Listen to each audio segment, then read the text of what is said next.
Good evening, everyone. Today is Wednesday, January the 20th, and it is 5:30. Calexico City Council, Calexico Redevelopment Successor Agency, and Calexico Financing Authority regular meeting. Start. Due to the declaration of emergency, this meeting is being held pursuant to authorization from the governor's executive orders. Some or all the city council members may participate in this meeting by teleconference as authorized by Executive Order N-29-20 issued by Governor of California, March 17, 2020.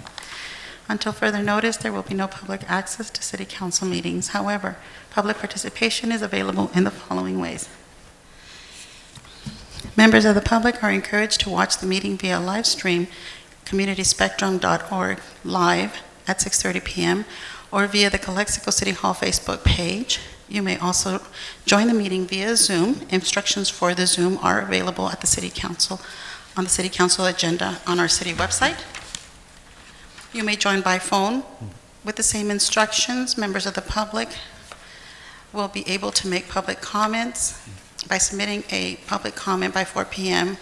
on Wednesday, January 20th to G. Garcia at Calexico or via fax to 760-768-2103. These comments will be read aloud during the meeting. Public may also make comments live via Zoom by submitting a request via Zoom chat. Persons should submit name and section of agenda they wish to speak on, such as public comments, or state the agenda item number.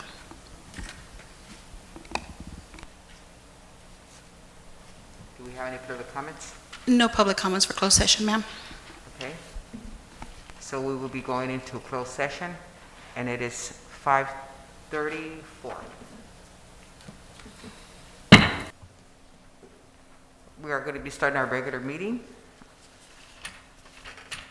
Calexico City Council, Calexico Redevelopment Successor Agency, and Calexico Finance Authority regular meeting. And it is Wednesday, January the 20th, and it is 6:00. We are going to be starting our regular meeting. Calexico City Council, Redevelopment Successor Agency. Comenzamos con nuestras Roll call. Mayor Ariola Fernandez. Here. Mayor President Moreno. here. Councilmember Ureña. Present. Councilmember Romo. Here. Councilmember Garcia. Here. We have a quorum, Mayor. Okay. Pledge of Allegiance. Councilman Ureña, will you lead us with that? Sure. Absolutely. Ready? Begin. I pledge allegiance to the flag of the United States of America and to the republic for which it stands, one nation, under God, indivisible, with liberty and justice for all. Our mission statement, Pro Tem Mayor. Could we raise that up?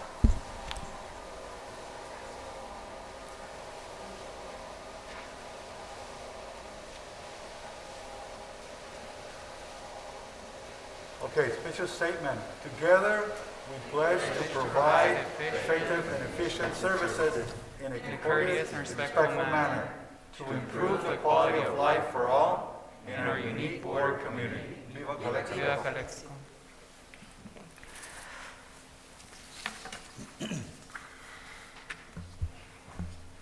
Okay. Lovely Heavenly Father, we come to you this hour asking for your blessing and help as we are gathered together. We pray for guidance in the matters at hand and ask that you will clearly show us how to conduct our work with the spirit of joy and enthusiasm. Give us the desire to find ways to excel in our work. Thank you, Father. Amen. Mrs. Romo would like to say something in Spanish. Thank you, Mother. Gracias, Señor Jesús, por permitirnos estar este día aquí en este recinto. Haz que tu Santo Espíritu nos ilumine para comprender que no hay barreras, excusas o límites para ejercer la misericordia y la ayuda al más necesitado. Amén. Amen. Amen. Okay. Approval of the agenda. Do I have a motion to approve the agenda? Mayor, we do have one item we request adding as an urgency Okay. item. This is an item that came to the attention of the city after the posting of the agenda, and we would need to take action for the next regular meeting. The item we're requesting to add would be a letter to the Honorable Gavin Newsom, Governor of the State of California. It's an urgent request for increase of vaccine allocation to Imperial County, requesting to increase the allocations to Imperial County by 8,000 doses per week. The request is to add this item as item number 7A, and then the quarterly budget status, we would renumber that as 7B. What item would be? This item we would add as item A, and then we would renumber the quarterly budget status update as 7B. So initially, if we can get with council direction, if we can get a motion to approve this item as 7A. So move. Okay. I'll second Do you that. have a second? Okay. And then now we'll need a vote to approve the agenda as amended with the revision being to the quarterly budget status report. We would renumber that as 7B now. Okay, now do I have a motion to approve the agenda with the added regarding the urgent request for increase of the vaccine allocation to Imperial County? Do you have a motion? No? I think there's a motion on the Yeah, floor. there was a, Yeah, there is Yeah. motion. Do I have Yeah. a second? Now we vote on it. Now we vote, yeah. Okay. Mayor Adriana Fernandez, Aye. Mayor Pro Tem Moreno, Aye. Councilmember Ureña, Aye. Councilmember Romo, Aye. Councilmember Garcia. aye. Motion passes unanimously. And also do want to report out a closed session that we met in closed session on the two items on the agenda, and we have no reportable action on those items tonight. Thank you.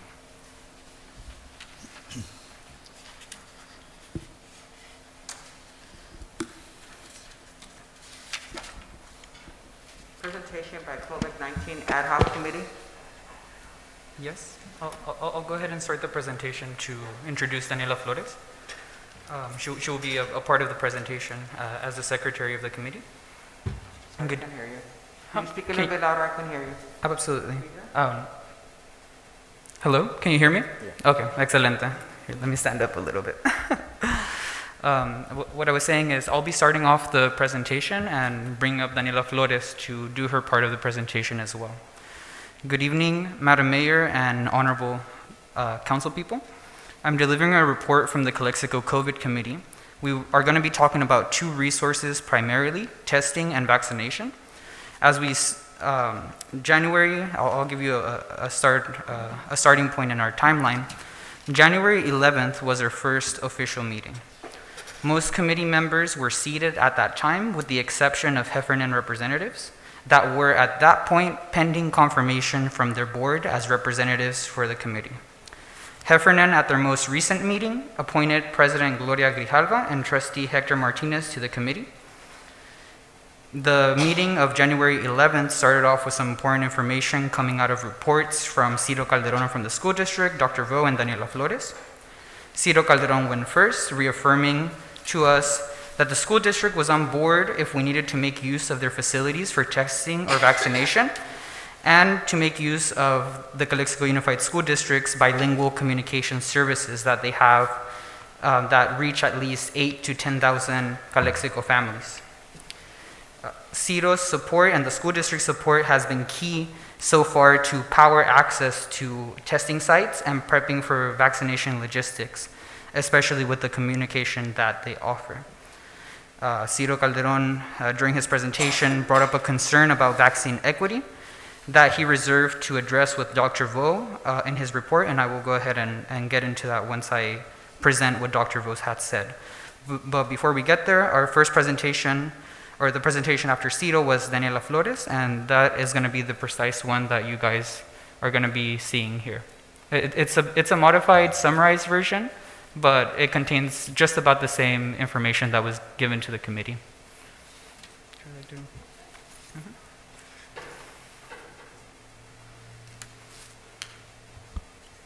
Hello? You can hear me? Okay, great.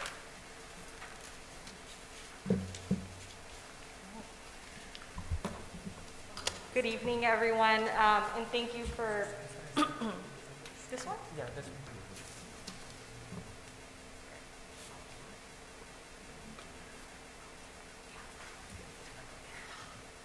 sit down. I can stand. I Are can you sure? stand. Okay, sounds good. All right. Can everyone hear me okay? I think it's off. A little closer. Hello? Closer. Oh, wait. That's where. Try this one. What was wrong with that? No, sir. Test 1 2, test 1 2. I think it's your double mask. Oh. Quítate una. All good, all good. Okay.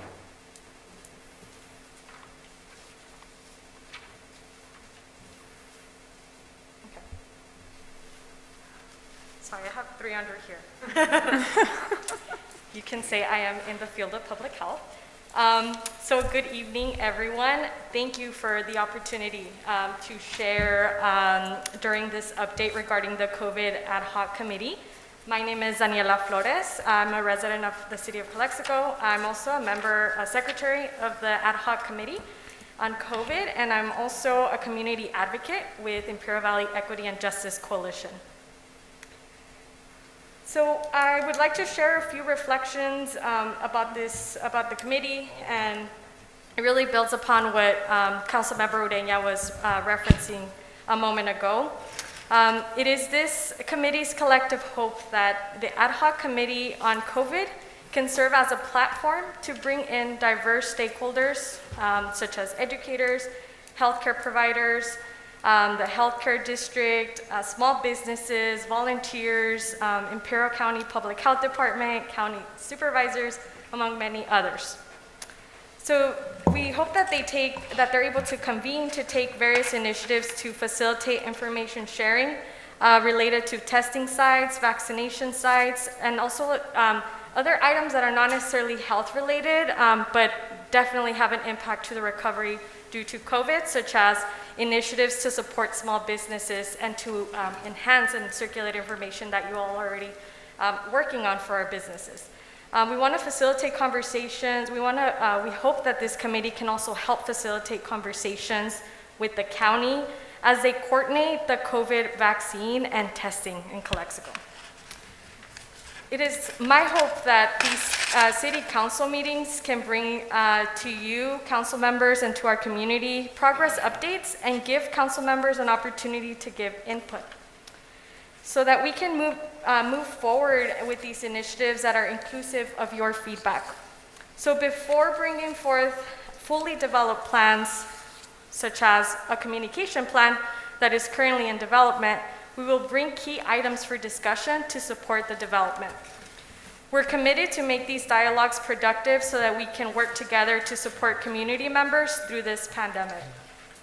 Finally, I would like to share some reflections about how we are thinking about the role of this committee and how the city of Calexico can play a role in facilitating the flow of resources to Calexico in coordination with county departments. So these are some of the reflections that we've had during the COVID committee and then the reflections after that. Daniela, one sec. Please let us know when you want us to flip this. Yeah, I will definitely let you know. Excellent. So I'm just getting started with the presentation. I only have 3 slides for you, but definitely wanted to set some grounding remarks regarding our hopes for this committee as we discussed in our meeting. So at this point, I would like to turn your attention to the slides being displayed. We can go on to the next slide. So Calexico is underserved, right? We know this, and there are pre-existing disparities in health conditions, in access to medical services, and those really create challenges to address the impact of the pandemic here, as you know. So this graphic shows in dark orange the communities that are at the greatest health disadvantage as measured by the state with the health equity metric. The state tracks this health equity metric, and it tells us that COVID-19 cases are currently concentrated in the county's highly disadvantaged neighborhoods, and that includes most of Calexico. So if you look at Calexico, it's dark orange, and that is made up of many health indicators that end up creating this health metric. So we can go on to the next slide. At our meeting on January 11th, we highlighted the disparity in the number of days of mobile testing in Calexico when compared to other cities. So this is shown in the graphic before you. Calexico is the county's second largest city and has the highest number of infections and lives lost. We believe that Calexico should be getting a comparable number of days with the COVID testing bus as is El Centro and Brawley. So you can see here in the graph, you see El Centro to the left. You see that they've received the bus for 12 days, Brawley 10, Calexico 4, despite having the highest cases and lives lost.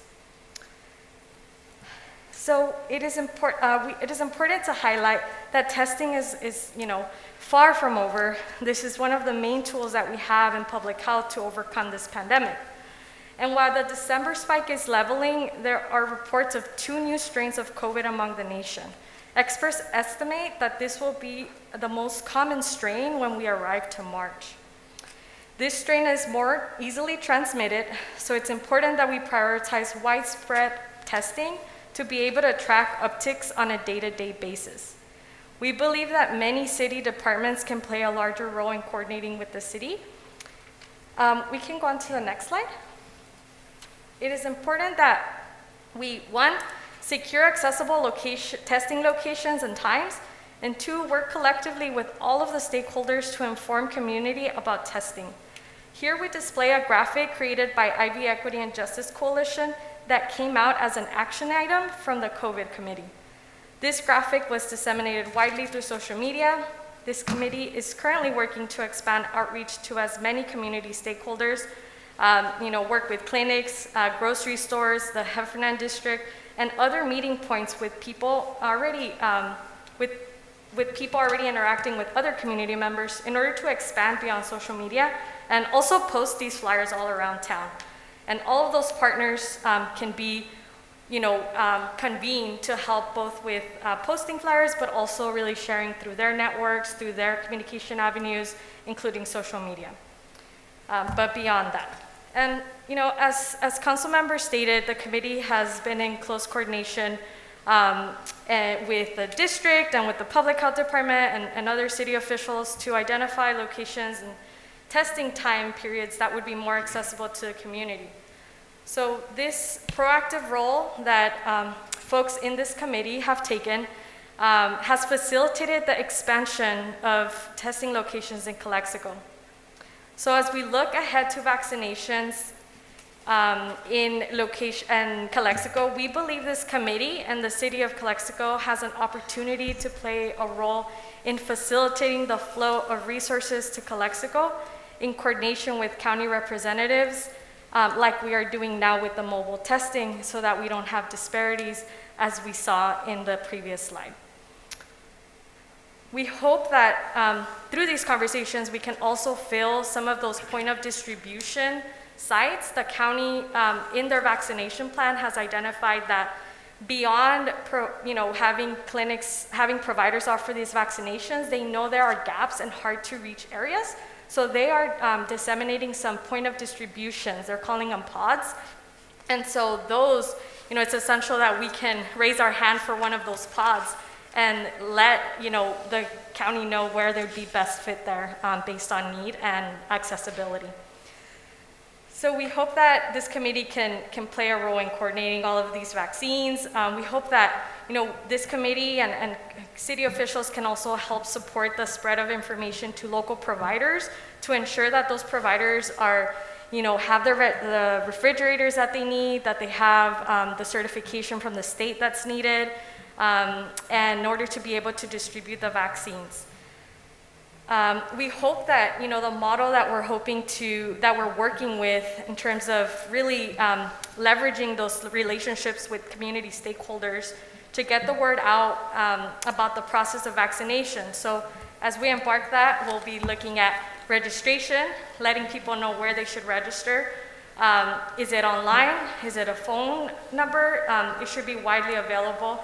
Information about doses, information about the tiers. People are eager to get their vaccines, so it's important that there's clarity around when it's people's turn, so keeping the community updated on those tiers. And I know that there are state and local vaccine committees that take a look at those tiers and add prioritization categories as needed, and currently they're still being worked out and discussed. So those things change in real time, as you know, so it's important that we have some sort of infrastructure model, communication model, and we're hoping to leverage that through this COVID committee. And so I'll leave it there for now. You know, I think it's important to highlight that there's an opportunity for closing the gaps, closing the disparities in testing. The committee has been working hard to have some action items completed from that, and we've completed a few, but also have a lot of work to do. And also the final thing I'll say is just that we are at our future meetings looking to expand and really have some conversations about you know, how we can support the small businesses. And so again, not forgetting that there's that other component that this committee can also take on that is also beyond the health. So I welcome you know, critical discussion, and I'm here to answer any questions that you might have. So thank you all for your time. I'll go ahead and ask the council at this moment. Would you like to ask Daniela questions now, or wait until the end of the presentation to ask both of us questions? Oh, the birthday is not over? That's the first part, yeah. This is what is her presentation in committee. I'm going to relay to you what else happened during the committee meeting. Okay, I don't have anything for her. Thank you. Good job. Thank you. Do you have anything? No, thank you. Madam Secretary, at this time, are you able to put up a web page up here? Share Google Chrome up here.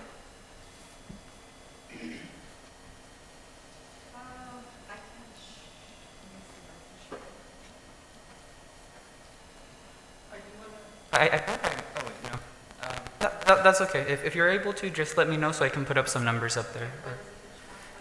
The Imperial County Public Health Department website.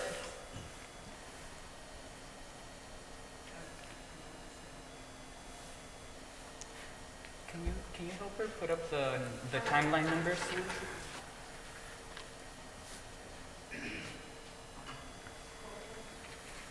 Excellent. So I'll go ahead and continue with the presentation on what happened on that meeting, our most recent meeting. After Daniela's presentation, which he just shared with you, Dr. Vo had some points to make. Like many, he was thankful for Daniela's encompassing of the basics in her presentation. Dr. Vo added some details about declining positivity at this time, and I'll get to the specifics on that once the numbers are up there. Dr. Vo recommended to the city or said that the city needed to be proactive in helping to make the case politically about fair allocations for Calexico providers. That is related to the urgency item that we are going to consider shortly. He notes that the death rate is higher in Calexico because we have a greater population of seniors that we need to protect and advocate for. He says, Dr. Vo in his presentation said, we should be ready to go with a multi-agency census of the senior population to know where we need to be and where to vaccinate it. Where the city comes in on that is we could share some information equitably with all healthcare providers, not just Dr. Vo, but Calexico Wellness and anybody else who is wanting to collaborate with the Committee on Vaccinations and Testing to share a census of our senior apartments so we can more easily identify who is eligible for the vaccine, target them, and deliver it to them once we have it. The committee briefly deliberated a potential source of data to help us advocate, and I'll report that after the meeting, this is outside of the committee meeting, I communicate with Mr. Tomas Virgen from Heffernan Memorial to get more information on where this potential data could be sourced, and he identified the county Medi-Cal Medicare records that could be helpful for the purposes of not just advocating for more vaccines at a state level, but also to help us with the distribution. This is data that we need to share equitably with all healthcare providers that are wanting to work with us. We need to work cohesively, collaboratively, not competitively as providers to bring the vaccine to as many people as possible. Vo mentioned a key fact in his report that could become relevant in our community as we start the screening that happens before vaccination, the antigen screening. He says, many farm workers are not getting tested because they feel like their symptoms are normal. They will get their catarrito, their cough, their chills, their slight fever, and keep going to work as if their life depended on it. They have less access to testing, something that the committee is trying to address actively. And I'll go ahead and explain more in detail where we've been moving on testing once I get to that item. Myself, Raul Ureña was appointed as chairperson for this committee. Ms. Daniela Flores was appointed secretary. There was a discussion on testing. I gave a presentation to the committee on testing turnout numbers provided to me by Jeff Lamore at Environmental Health. I'm still waiting patiently for the complete data set, but there were a couple of data points provided by Jeff that gave us a good idea of baselines moving forward.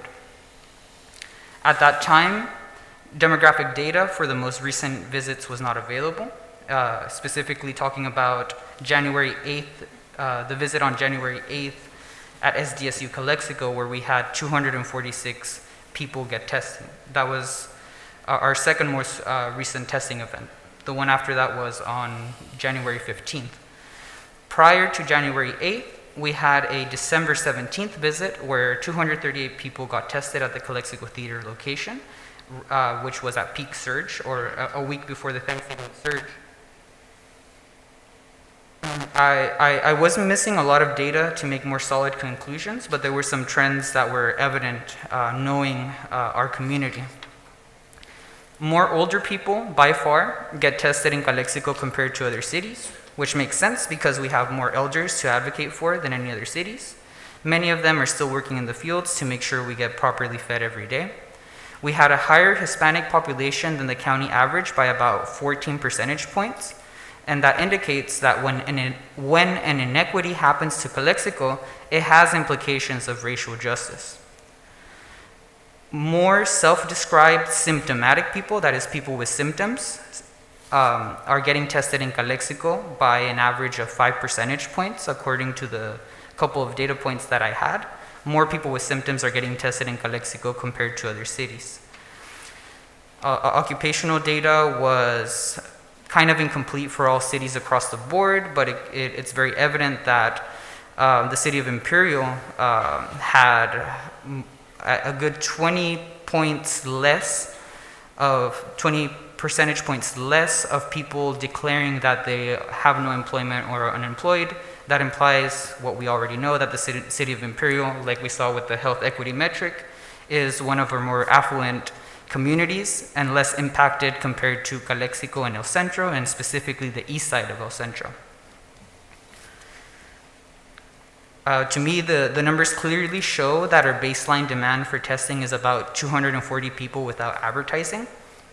The preliminary numbers show volatility between days, especially with Fridays. Fridays because that's when the exodus to Mexicali happens every week, like we're used to. I will get more information, more trends once I get the complete data set, and I will report back. The committee concluded that communication was key for testing. Ms. Romo agreed that we needed more communication through official channels, including the city's official channels. Ciro Calderon, on behalf of Calexico Unified School District, told us that he needed 1 to 2 days notice to disperse information on time to the 10,000 Calexico families. Luis Flores from IV Equity and Justice made a commitment to create the graphics that you guys just saw, bilingual Calexico-specific graphics to announce testing sites. Some people in the community did not like the county-wide graphics, and they preferred to have Calexico-specific information for clarity, so it can be highlighted. I made sure that they were shared, the most recent one, the ones that you guys just saw up there, I made sure that those were shared through the official city channels, as well as my campaign and personal accounts. I brought to the attention of the committee that Jeff Lamore was asking us about important upcoming testing location suggestions on the 27th and the 29th, January 27th and 29th. I have an update on this that I will get to in my regular council comments. CEDO reaffirmed the school district's commitment. People in the committee brought up testing in our most disadvantaged communities, specifically downtown and the west side. CEDO reaffirms CUSD's commitment to the use of Willy Moreno, Mains, Aurora, and other facilities if needed for testing and vaccination. Committee members, in their discussion, brought up that the city should consider using parks or closing streets if necessary to have testing or vaccination events. There was a discussion on time, the timing of the best timing for testing events in the city of Calexico. And we concluded that we need more non-working hours, so people that work all day, which is the majority of our essential worker population, are able to get their test after work hours. We need weekends, and Friday is not a good day. And Friday, for reference, has been the day that we have been given by Jeff Lamore in recent events, but he's mixing it up and giving us some non-Friday dates. A motion was made unanimously to direct me to communicate the committee's recommendations in writing to Jeff Lamore. Discussion on quarantine resources was tabled due to time. Discussion on COVID-19 communication strategy. I communicated to the committee that Supervisor Escobar, who joins us here today, had proposed having 2 Board of Supervisor representatives assigned to meet with committee representatives regularly. He proposed at this point that I request more seats on the committee to include officials from the County Public Health Department on our committee. I thought about the suggestion. I'll expand on it more in my council comments, but within the scope of what happened in this committee meeting, I thought about the suggestion and also want to include more providers on our committee. I will make the request in council comments upcoming to not only have two seats for the County Public Health Department, but also request an additional seat for Tomas Virgen, for Blanca Morales from Calexico Wellness, to reserve a seat for ECRMC and Clínicas del Pueblo, which are our federally certified vaccine providers. I will make that formal petition once we get to council comments. Almost done, just a couple more items.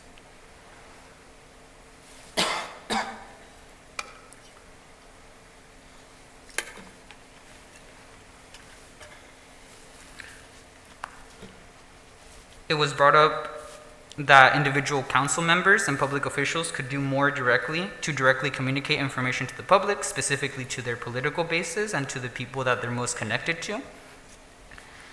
The luminary was discussed. It is now on the agenda as today's agenda of item number 14. Can everybody hear me okay? Is it cutting off? All good? Further discussion was had on the need for centralized messaging. IV Equity and Justice volunteered to make graphics for the Calexico testing site, and the meeting adjourns. And that will conclude my report with the exception of this one last little point. So if we look to this site, which is the Imperial County Department of Public Health, this is their newest tool for tracking infections. You can see that the biggest spike was right after Thanksgiving. Luis Flores, it was brought up in committee, it was on the newspaper, the head of ECRMC was saying that there was no Christmas or New Year's surge, and that depends on your definition of surge. These are the numbers. So we can't classify this as a surge because we didn't get to anywhere near the levels of infection that we got on Thanksgiving, but we still had a definite increase relative to the summer period of non-party infections, I would say. And the reason that he brought this up is just to make the case that we're still very much in need, vaccine and testing wise.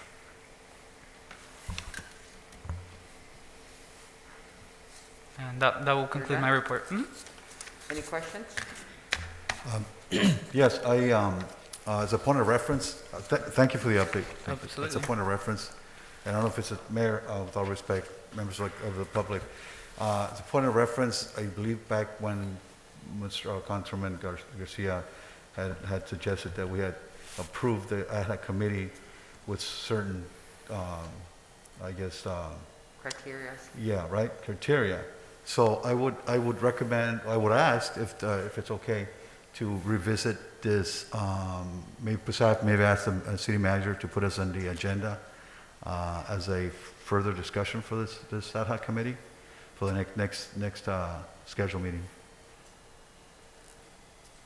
So you're saying in our next meeting, we will add the ad hoc committee? Well, and potential for as a- further discussion would it be and discussion action, and possible item? action, yes. Okay, Mr. Garcia? I don't know what Mr. Moreno, are you adding an item or? Yeah, he would like to add the ad hoc committee for discussion. What you're saying? I would like to put this on agenda for next meeting, as we move forward with your committee. And specifically what we had requested from, before they formed the committee, that we had approved that committee based on certain, that you had brought up, certain conditions. I can refresh your memory on those conditions. There were 3. The first one was a clear statement of purpose. The second one was not use staff time. And I forgot the third one, actually. But if that refreshes- let me go back. If that's what you're referring Yeah, to, but when we go back and I asked to amend the motion, is that what you're referring Right, to? but for the sake of the argument, Okay. because 8 o'clock already, this is going to be discussed in next city council meeting. Oh, So so I you- asked to put this on the agenda. Oh, you're Yeah, asking because we're for- going to go on back and forth. It's Okay. just- Yeah, out of respect for the audience. And Okay. we'll talk about it. Well, that's your request. so And I'll Councilman Moreno. make the presentation what I'm talking about with background. and all that. To clarify, is this a discussion or an action item? It's either discussion or possible action. item. Possible action. Right. Okay, excellent. Okay. So can, No, because my question is this, all this information, the data you're getting it from the health department. You're going into the website and pulling all this information? Oh, okay. It comes from various sources, yeah. right. Yeah, So I'd like to lead on that discussion and possible action on it for next, Okay. right? But for the sake of the argument, the time. okay. Okay, well, thank you, Mr. Ureña. And moving on, we have our police chief, he's not here today? No, Fire, so, Madam Mayor, for the sake of the topic, Mr. Ureña, indeed in his presentation actually covered some of the most recent happenings yeah. related to COVID-19.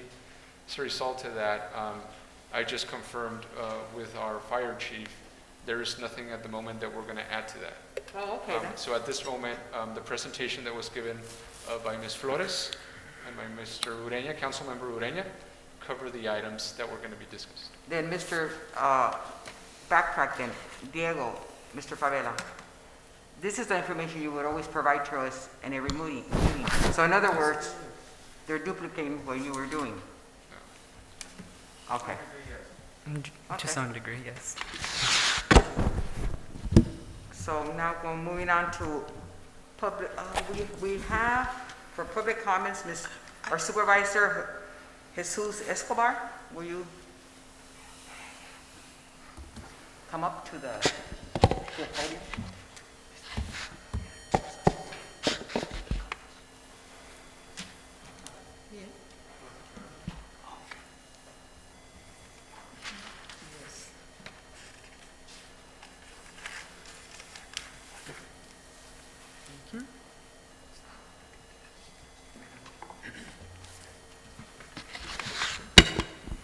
Mayor, may I read the announcements?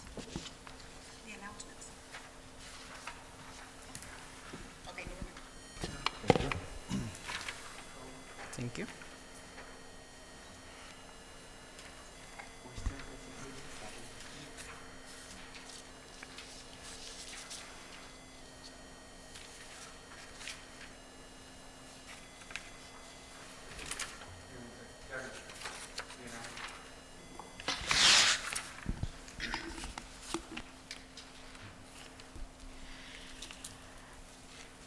These proceedings may be viewed on the City of Calexico website at www.calexico.ca.gov the Friday following the City Council meeting. Community office hours with Mayor Arriola Fernandez will resume the fourth Tuesday of the month, beginning January 2021. Please contact the City Clerk's office at 760-768-2102 for a Zoom appointment. Thank you.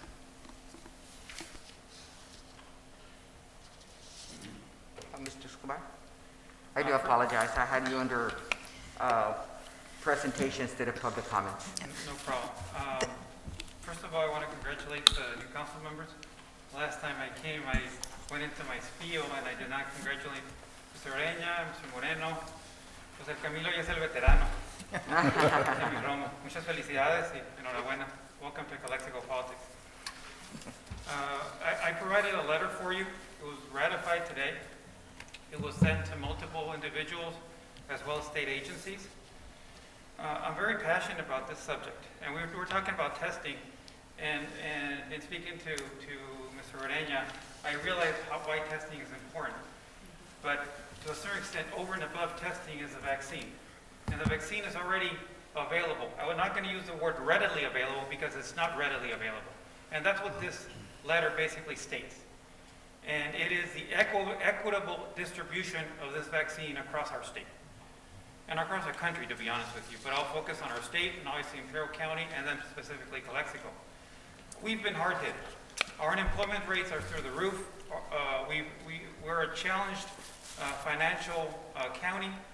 And then you throw in the vaccine, you throw in the pandemic, and it just makes matters worse. So the issue that we're trying to address in this specific letter from the Board of Supervisors is be equitable. We've been hard hit from day one. The initial surge, where we had multiple testing sites, and our hospitals were shipping people out to as far away as Fresno, Sacramento, and San Francisco because we did not have the capacity. Other counties that are currently being hard hit were not. Now we're part of the second or potentially third surge. Pero como que si no nos están como siempre, we don't have the political power to, unfortunately, address the needs that we really need here in Imperial County and here in Calexico. And this is what this letter is doing. And I'll give you a perfect example. San Diego County received 200,000 vaccines. This week, not total, this week. You know how many we're going to receive? We were allotted, and I don't want to misquote myself, but I know that the allotment that we were going to receive this week was cut in half. And if you say San Diego County has 10 times more people, perfect. But when you add a zero to that percentage point, why are we being decreased? Yeah. Instead of a 10-to-1 clip by 100-to-1. Simple math. So 2 million people, 200,000, 10% of the vaccine should be coming here. Not 100% less, if that makes any sense. That is a problem that we have here. We have a desperate need for vaccinations in Imperial County, yet we're receiving a minimal amount of allotment from state and federal officials. That's the letter. Providers, that's another issue. And I did not have enough time. We had a special meeting today at the County Board of Supervisors. I will forward the latest information from Public Health. El Centro has 11 certified providers. Raleigh has 6 certified providers.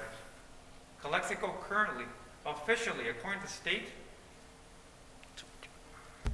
and one of those is a dialysis clinic that is going to inoculate its employees. It's really a private issuance, let's say. They're not going to support our Calexico community. So again, we kind of shoot ourselves in the foot. We need to fully support, and at the same time, we need to support, maybe support is not the right word. We need to invest our time and our energy in obviously requesting that more providers from our city sign up and be certified providers with the state. I don't control it, you don't control it, but we need to urge these individuals, these entities, to obviously support Calexico and become certified providers because the vaccine is coming. Obviously right now we're very desperate, we're frustrated, we're mad, we're angry, but at the end of the day the vaccine will come. But are we ready for it? From an Imperial County perspective, we're looking good. From a Calexico perspective, honestly, we're not. We're not. We need to do a lot better job, especially from a provider perspective. Lastly, I don't want to take too much more of your time. This virus will be with us. Yeah. more than likely for the next 6 to 9 months. Yeah. Because the vaccine rollout, as we all know, is bad, and here it's worse. We need to start thinking outside the box as far as planning drive-through clinics here in Calexico. And we also have to start planning indoor vaccination in the city of Calexico. Okay. Whether it be a gymnasium, a city building, whatever it might be, we need to start thinking outside the box because nobody's going to help us out. We need to help ourselves out. We need to be united for this cause, for our community. And we need to look, again, looking forward to the next coming months where we're going to have some vaccines that we're going to be able to roll it out, 65 and over. I wish we could inoculate everybody 65 and over. We're not even at 3%, I believe, overall. And if you do the numbers for Calexico, we're probably less than 1%. So we need to look at drive-through clinics, but we need providers, obviously, and we need to look at indoor clinics for people like us that we're at the back of the line, and we're probably not going to get the vaccine till sometime in April, May, June, and obviously you can't do drive-through clinic with the heat at over 100 degrees. So again, I ask for your support in looking outside the box to be able to urge and get more providers for the city of Calexico. If you have any questions, I'm happy to answer them. Supervisor Escobar, I really appreciate you coming now and sharing this information. And I know that the COVID ad hoc committee has been doing some work, have shown some data, and that, in all of that, it's great. I think it serves a purpose. But you're right also. We need to really continue and really work on getting those providers, and with your support and with everybody's support, see how we can expedite, see how we can help. I'm not a medical professional, but if somehow, and I know it is my understanding that process to become a provider, it goes through the state, not at the local level.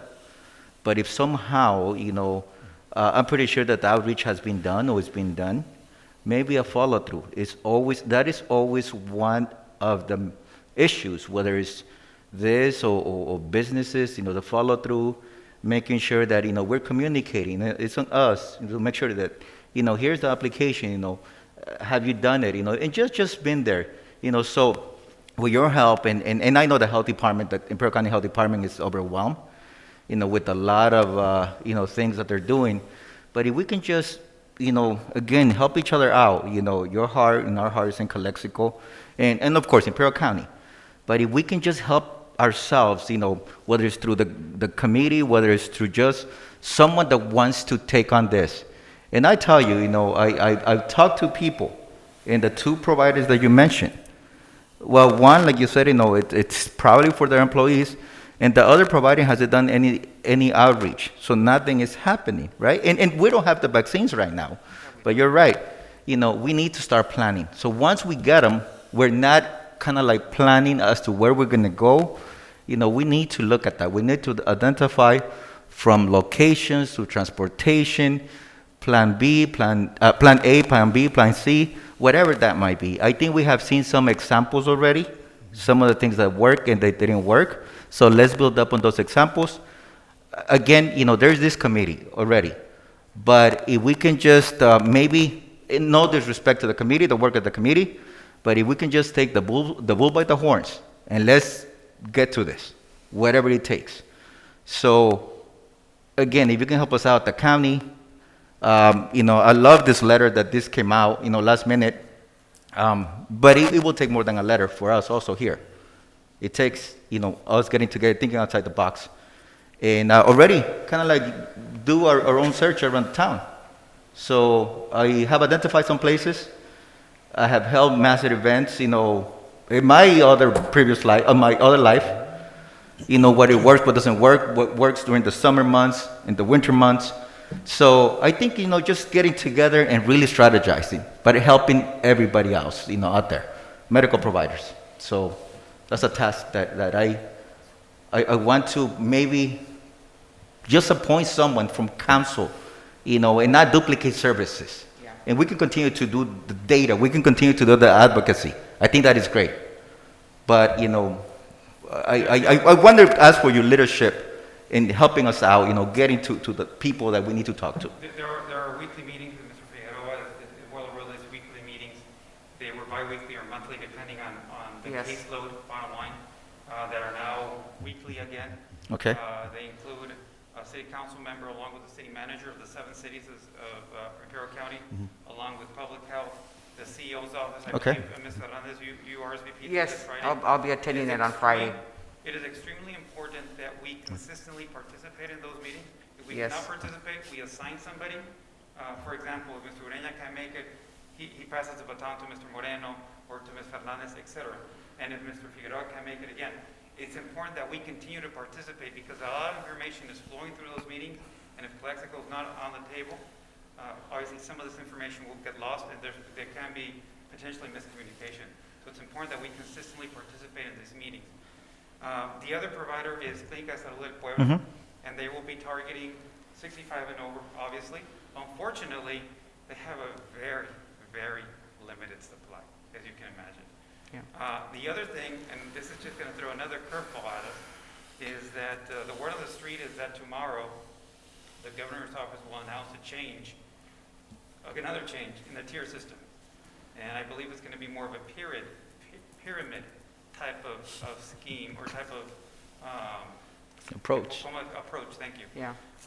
to the vaccination, where we're going to divide it up to 75 and over, 65 and over. So we don't have many details because this is forthcoming, but obviously news travels fast.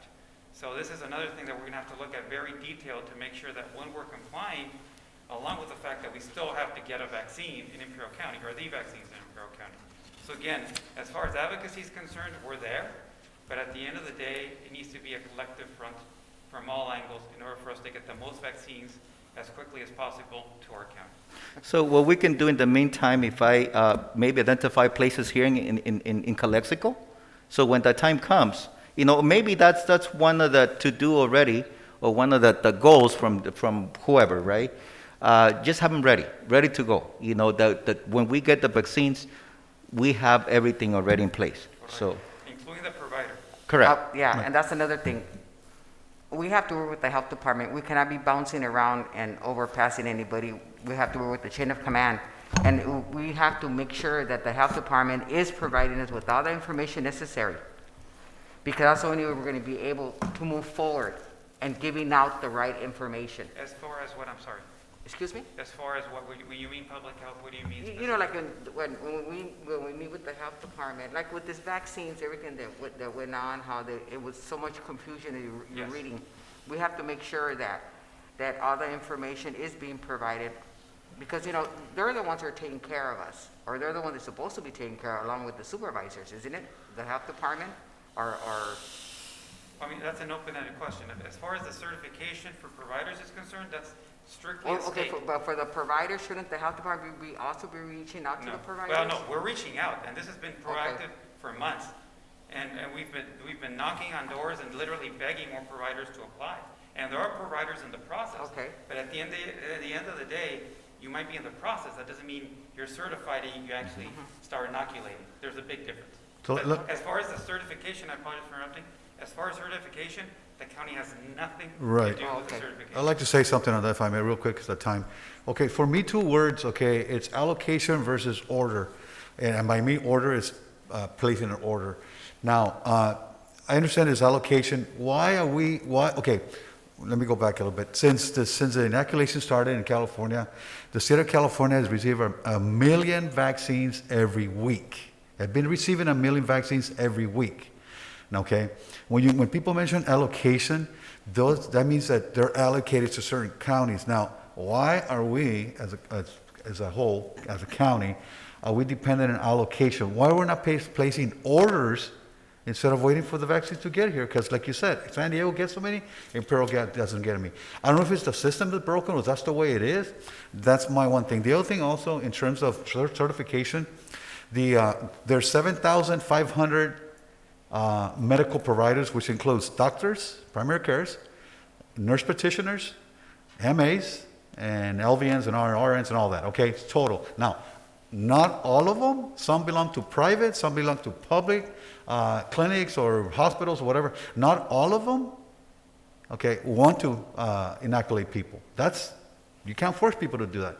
If they do, they have to register with the state of California, the Public Health Department, and they have to go through a process that they're willing to do, and the process takes days.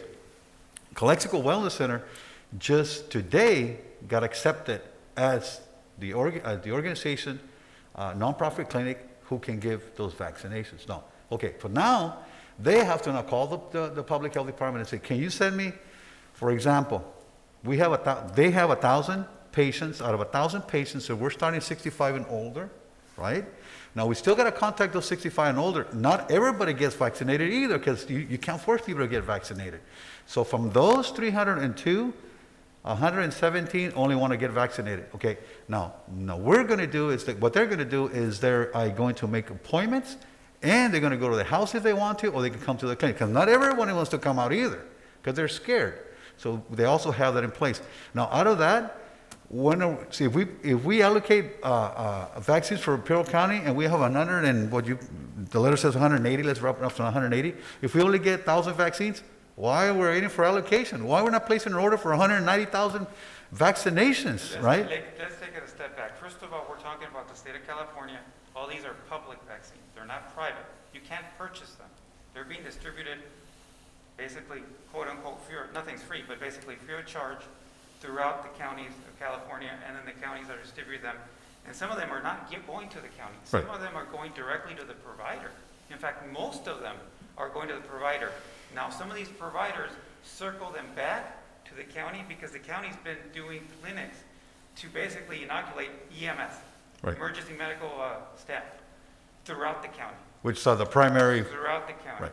But again, what we're talking about is public monies and public vaccines. What you're talking about is more on the private side. The issue with the private is, one, you have to pay for them, and two, they need to be made available. And right now, the focus is on the public and not the private. Down the road, it's going to be a twofold process where you're going to get private funds that are going to be sold, and you're going to get the public that's going to continue to flow. Right now, it's all public. So that's number one. And number two, as far as when you become a certified provider, it's a game plan. It's a business plan of who you're going to inoculate, why you're going to inoculate, and it's based on the tier system. Phase 1A, tiers 1, 2, 3, which now included 65 and over under tier 2. Right, too. Right. And then you go into 1B, again, the different tiers. Again, things are going to change tomorrow, and we're going to see how everything shapes up. But at the end of the day, when you say purchase them, or what you just mentioned, again, we got to separate the private with the public, and right now we're just talking public, and that's why the state of California controls it. So the county cannot place an order for 10,000 vaccines. That's From what. who? Well, from the state of California, they receive a million vaccines a week. It doesn't go from us to them, it's from them to us. What I'm saying, Mr. Oscar, is Public Health Department, California Public Health Department, can they ask for 10,000 vaccines? That's what I'm asking. What does the letter say? That's what we're asking for. Right, exactly. We're demanding it based on the fact that we are a disparaged county within the state of California that's been hard hit significantly by COVID-19, along with our other problems that we've had for years and decades. But as far as what you're telling us, we don't tell them, or in this case, we are telling them, whether they listen or not, ese es otro rollo. Right, so the California Calexico Wellness Center is a nonprofit organization. Nonprofit. It relies solely on profits, right? Nonprofits, donations, so forth. They can circumvent the public health department and go straight to the provider and buy them. They can. They're not going to wait for they're not going to, they can if they want to, but they can't. Now, the question for them is, why would they circumvent the county? No, what I'm saying, they can get they don't, well, because you're only going to get so many. They're going to be, But I'm not going to I think you're confusing, that we are. Can the Calexico Wellness Center? Of the vaccine. We don't get them. The providers get the vaccines directly. So can the Calexico Wellness Center get 100 vaccines for the public health department to inoculate? Again, that is a question. No? A lot more to do Calexico Wellness with state of California, with a minimal piece from the county of Imperial. Everything really is controlled by the state. And again, it's based on your business plan and what you're providing to the state, based on who you want to inoculate, based on your community, and obviously based on the actual number of vaccines available to distribute, which, as you can see, we're talking about equality or lack thereof. Right. They're sending us 10 cents on the dollar here to Imperial County. The which is other, another issue. right, the other piece of, excuse my interruption, the other piece of the puzzle here is our healthcare provider for Calexico is guess who? The Heffern Healthcare District. They're the healthcare provider. For a district, they're supposed to provide healthcare. And where are they since March? Where are they since June? Where are they? Are they in this battle? Where are they? Where are they advocating for Dr. Vo, Dr. Ceja, Dr. Tristan, Calexico Wellness Center, Dr. Lichtenstein? Where are they? They're up somewhere else. What are they doing here? I think we need to take a step back, and I think this is getting a little political. Yeah. And I think that's the last thing we need. I think we need to work together as a collective group to bring the vaccine to Calexico in a very effective, efficient, and fast manner. And the only way we're going to do that is by advocating to state and federal offices and officials. But if we continue, if we're going to infight, if we're going to start playing the blame game, all we're going to do is shoot ourselves in the foot. Tenemos que estar unidos al 100%. En Calexico siempre pasa esto. Siempre pasa esto. Nos peleamos el un grupo con el otro. ¿Y qué pasa? No hacemos nada. Nos quedamos estancados. No podemos, en este caso, y discúlpenme, soy muy apasionado de esto, tenemos que trabajar en conjunto. We need to work together. If we start dividing ourselves, we're killing ourselves. And in this case, we're literally killing ourselves because this is a pandemic and we need to find solutions, not problems, because we have enough problems as there are. We need to find solutions to our problems. The only way we're going to find them is by working together as a collective group. And I'm more than happy to assist. But again, juntos, no separados. Okay, thank you. Thank you. Thank Okay, you. I think we will. If, I'll try myself. Being a nurse, I did talk to a lot of the doctors locally, and I'll reach out to them. But thank you, Mr. Escobar, Thank you. for the information. Okay. Okay. Thank you.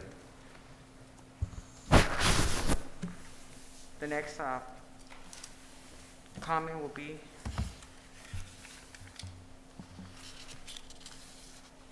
Javier Gonzalez, IID Director. Mayor, one quick comment. Javier González, muchas felicidades. También no te reconocí. Excuse me? No, muchas felicidades. Lo está Oh. felicitando.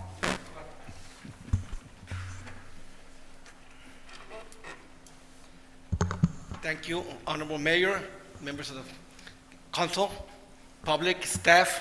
Thank you for inviting me here. I'm here to introduce myself. First, let me congratulate the new council members, Councilmember Ureña, Councilmember Garcia, and Councilmember Romo. I'm here because Mr. Escobar hit it right in the spot. We need to work together. I understand my position now. I'm no longer a community activist. I'm no longer a neighborhood leader, which I used to fight. I know my role, and I'm here to be available to you. Anything you need from me to bring up at the IID, that's why I'm here. I want to let you know that IID is a big agency. It's very big, very complicated. We've been studying these 2 months. We've been studying the water department. We're still not finished. We haven't even begun the energy department. But if you've been seeing the meetings, you'll notice that I've been fighting for the community. I mean, there's all these projects, millions of dollars here, millions here. They never talk about the community. And that's one of the things that I've been bringing up in the meetings. If you notice, the good thing is that Director Hamby shares my idea. We have all these projects that can help benefit the community. We have a water fund. We have conservation. There's millions that are being made supposedly for IID. They haven't been used for the community. They haven't been used for the community. There's a lot of things that are coming up with geothermals. A lot of geothermals. I don't know if you noticed all these articles that we're going to have very, very hard water fights. They're going to fight for water all the way to Wall Street. So that's something that we need to be very ready. Like Mr. Escobar mentioned, we don't have the political power, but we got to stick and fight for our water. So I just wanted to make myself available. I'll be coming every month, and later I'll be talking about specific projects. Right now, I just want to mention the community promise that I mentioned during the campaign. I've been meeting with your city manager. Even before I came at IID, I've been meeting with him at the neighborhood level. I've been working with Mr. Garcia, Mr. Moreno, and I've met with Mr. Ureña, several issues that we brought up. One of them is canal safety. Regularly, the normal is whenever they work on a canal, the developers pay 50% or the city pays 25%. If you saw that meeting yesterday, they brought up, twice we brought up the beach canal. I think IID is gonna pay 100%. So now what they're gonna do is they're gonna close Beach Canal and they're gonna get the water from the All-American Cloak Road and continue it there. But the project is $7 million, which is too much. So they're gonna bring it back to see where they can cut cost. The other thing is all the fence holes at the All-American Canal has been covered. There were a lot of them. This is something you need to bring up because there's a contract where it says that the city of Calexico is going to maintain that fence, and they haven't. I personally think the IID should do that. The contract was signed by Dr. Castiglianis, and Kindergarten Neighborhood Watch has been doing it. But I mean, we can't continue to do it. The responsibility right now falls on the city because of that contract. I think you guys should bring it back up, and I feel that the IID should handle that. Yeah. Street lighting, we had a meeting. Mr. Escobar, Councilman Moreno should brief you. There are 1,200 lights that belong to the city, 600 that belong to IID. IID has been very hard working all these months, fixing the one we reported. We reported south of Heber all the way to the canal. Okay. Now we're ready to report south of the canal, but there are just too many. And we've been doing it personally. IID has been doing a great job, but not all of them are going to get LED lights.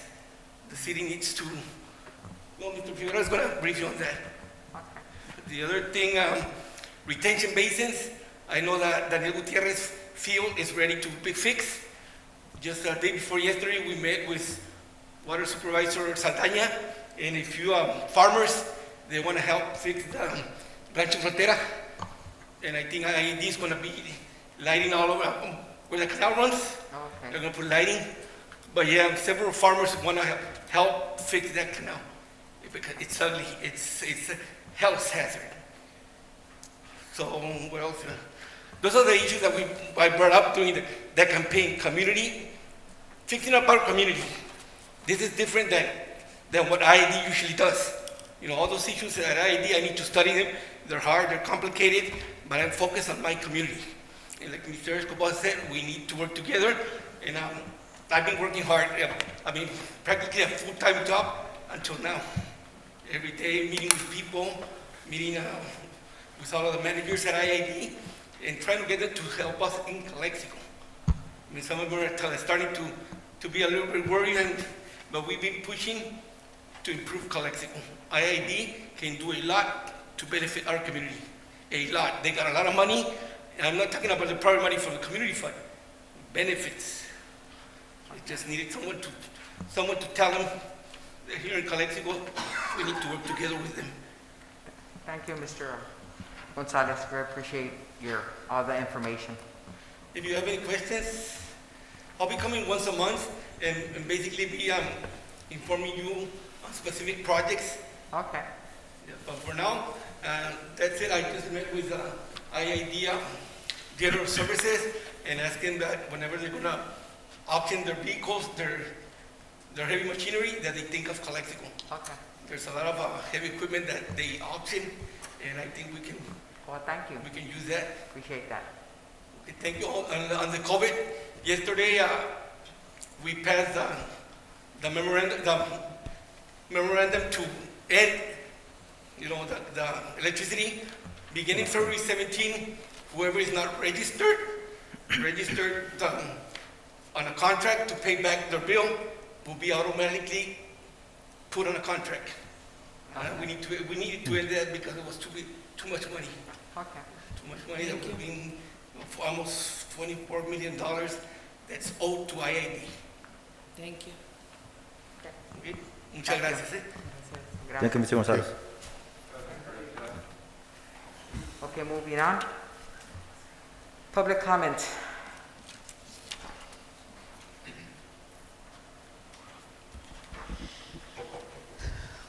This is a time for the public to address City Council on any item not appearing on the agenda that is within the subject matter jurisdiction of the City Council. During the current state of emergency, public comments will be received in the following ways. Submit public comments via email by 4 p.m. on Wednesday, January 20, 2021, to ggarcia@calexico.ca.gov or via fax to 760-768-2103. These comments will be read aloud during the meeting and entered into the record.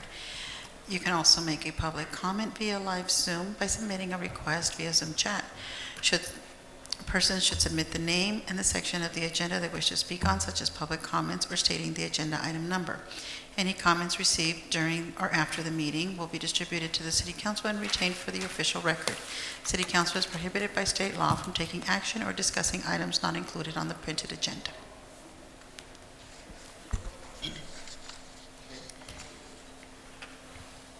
This comment is from Luis Hernandez.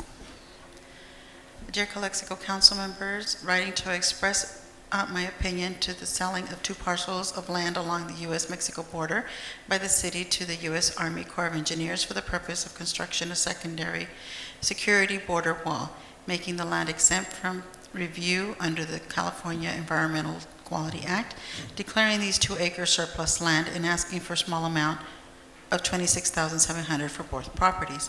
I am a Calexico resident that is past November closed on a house just 1 block away from the mentioned site. My new home is 900 block of East First Street. I decided to stay in the city of Calexico instead of looking elsewhere in the valley and to invest and live in part of town because I saw the potential for the neighborhood and the downtown area to flourish and develop into a vibrant community. This if the city, community, and other organizations commit to do so. And the last thing I would like to see is the opposite to happen for the neighborhood and the city where the first-time buyer, I decided to invest my money to become a militarized zone in a few years from now, and to regret my decision to invest and believe that the town where I grew up could change for the better. Sincerely, Luis Hernandez. This next comment is from Juan Manuel Valdez. This letter is addressed to Ms. Gloria Romo, Calexico Councilwoman. I'd like to address an important issue.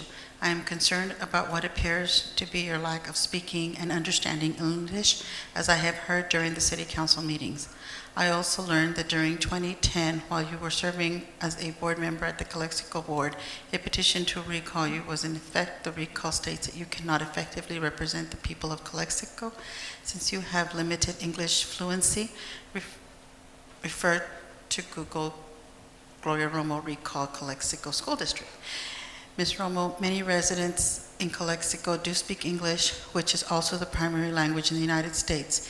Is that the reason why you and Mr. Ureña would want to conduct the council meetings in Spanish rather than in English? The city of Calexico is in the United States. Noemi Escobedo. First and foremost, happy Inauguration Day. It is a new day in our history, and I hope this administration will bring us the unity we so desperately need in this country. But one administration cannot do it alone. We must all do our part, and this includes every city council member in Calexico.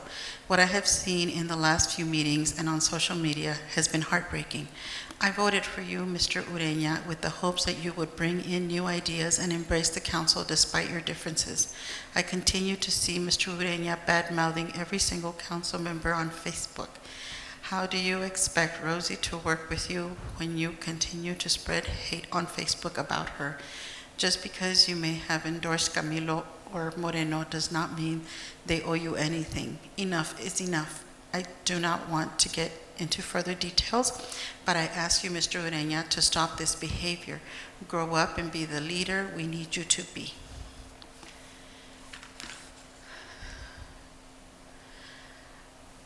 My name is Maritza Hurtado, resident of Calexico, and I have serious concerns about the COVID committee of Calexico led by Councilman Ureña.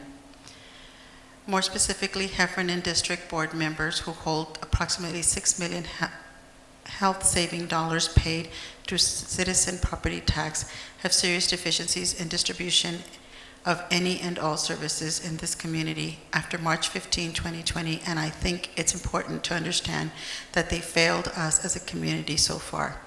Almost all programs administered by Heffernan last year have been terminated and were not transitioned to online platforms, in that the media guy, Tony Pimentel, has limited the ability to perform such projects, and therefore information dissemination is problematic. The district manager is moonlighting and is only present 1 day per week at the office. Therefore, another person was hired to be present at the office to cover the manager. It is useless to seek leadership from the Heffernan board. The Heffernan district reporting on finances expenditures provided to me through a records request is also here too, attached here too. These financial records were incomplete and do not reflect any expenditures that would clearly show that they are COVID related. Although the Heffernan has engaged with the city to provide recommendations, the Heffernan board must recognize the lack of transparency as to the activities they have conducted surrounding COVID. Gloria Romo will not be a transparent member. It is a slap in the face to witness Gloria Romo avoiding all responsibilities on the Heffernan board to join the city council, only to blame others for her incompetence. She brings no credibility or knowledge in that the Heffernan district was a shameful parade of expensive booze-filled trainings in La Jolla, which unfortunately resulted in Gloria Romo having to reimburse the taxpayers for her abuse of funds with a district credit card. The abuses were the reasons why the LAFCO board has their eyes on you. I specifically asked Mrs. Romo about donations to Dr. Vo. This was in August 2020 when she mentioned the credit cards again. The story is that in middle March, IV Press and Roy Durantes featured several media articles and videos highlighting a strategic partnership relationship with Dr. Tien Vo. The reports in the agenda indicate that the Heffernan board gave $25,000 donation in March 2020 to Dr. Vo for PPE equipment to be used to combat COVID. The problem with this donation is that Dr. Vo is a for-profit organization and has not operated in our city long enough to have the skin in the game to receive a donation of free taxpayer money. Dr. Vo is once again submitting another request for $100,000, and I ask of this council, is that okay with you? Will the taxpayers' money be directed to the community programs to all of you or nothing to Dr. Vo? Madam Secretary? Excuse me, is that, It is not a full reading. 3 minutes are up. Yeah. is that from a, This but is, shouldn't that never be addressed to the Heffernan district? this is from Maritza Hurtado to the council. But isn't it Okay. not? Just public comments right now. Oh, Just okay. public comment. Sorry. Madam Secretary, just so you know, there's a comment that came in the chat, just so you know. I cannot We cannot answer to the comments, Mr. Ureña. I'm not answering, I'm just letting her know that there's a new comment in the chat that came up, just so that you also read it. We'll have to come Okay. to it.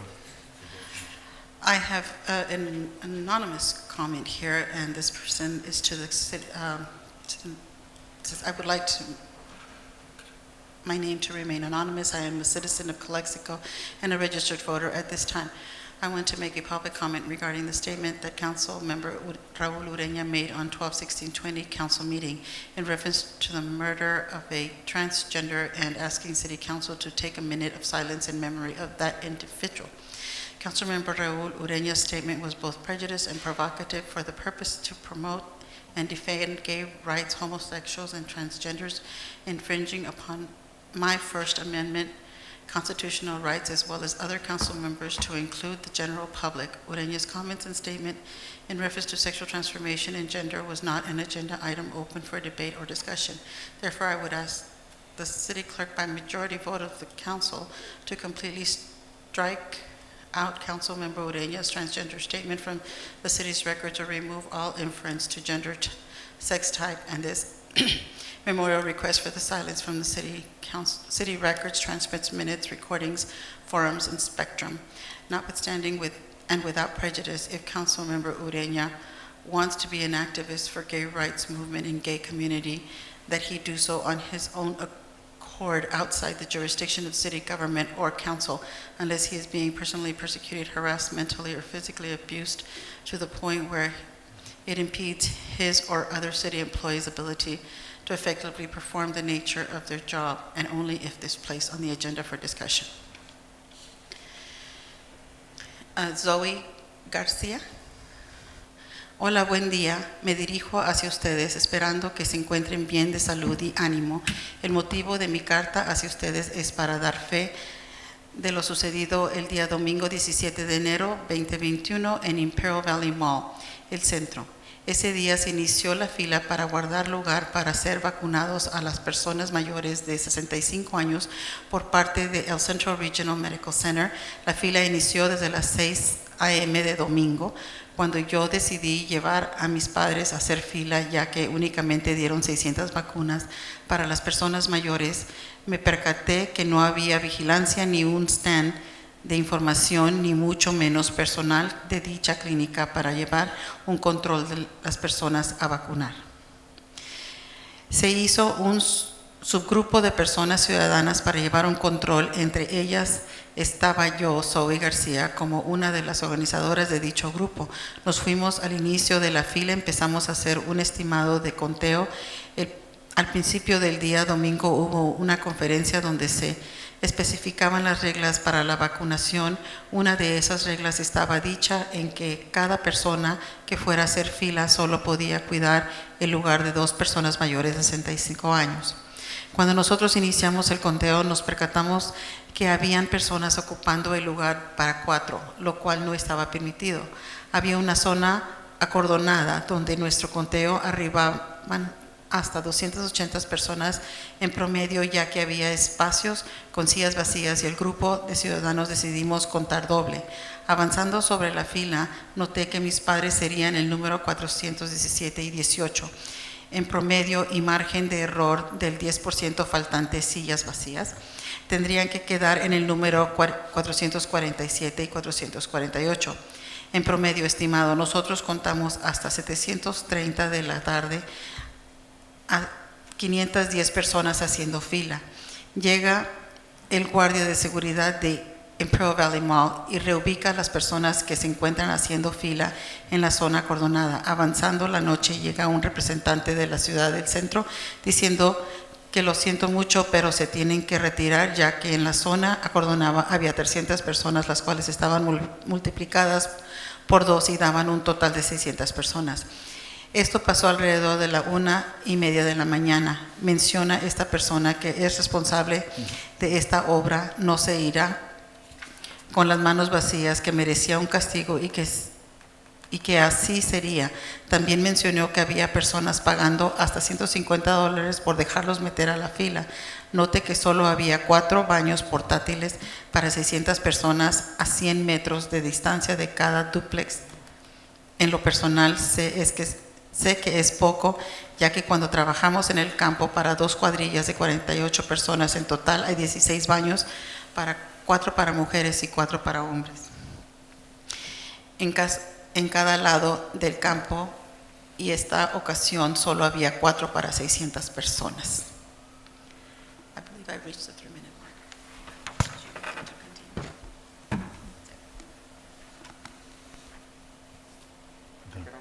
There's one more public comment on the chat.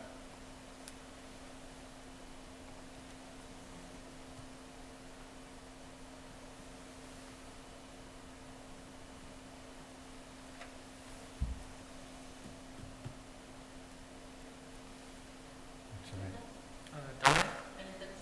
A ver. Yes.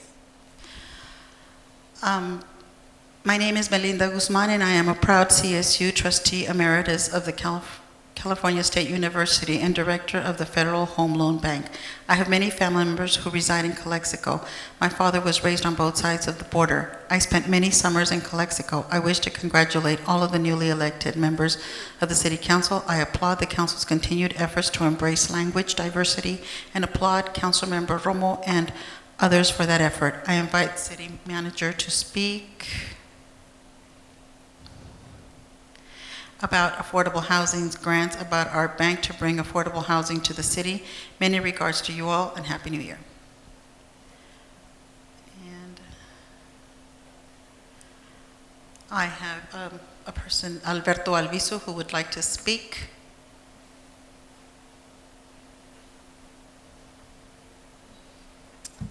believe he'll be coming over the speaker.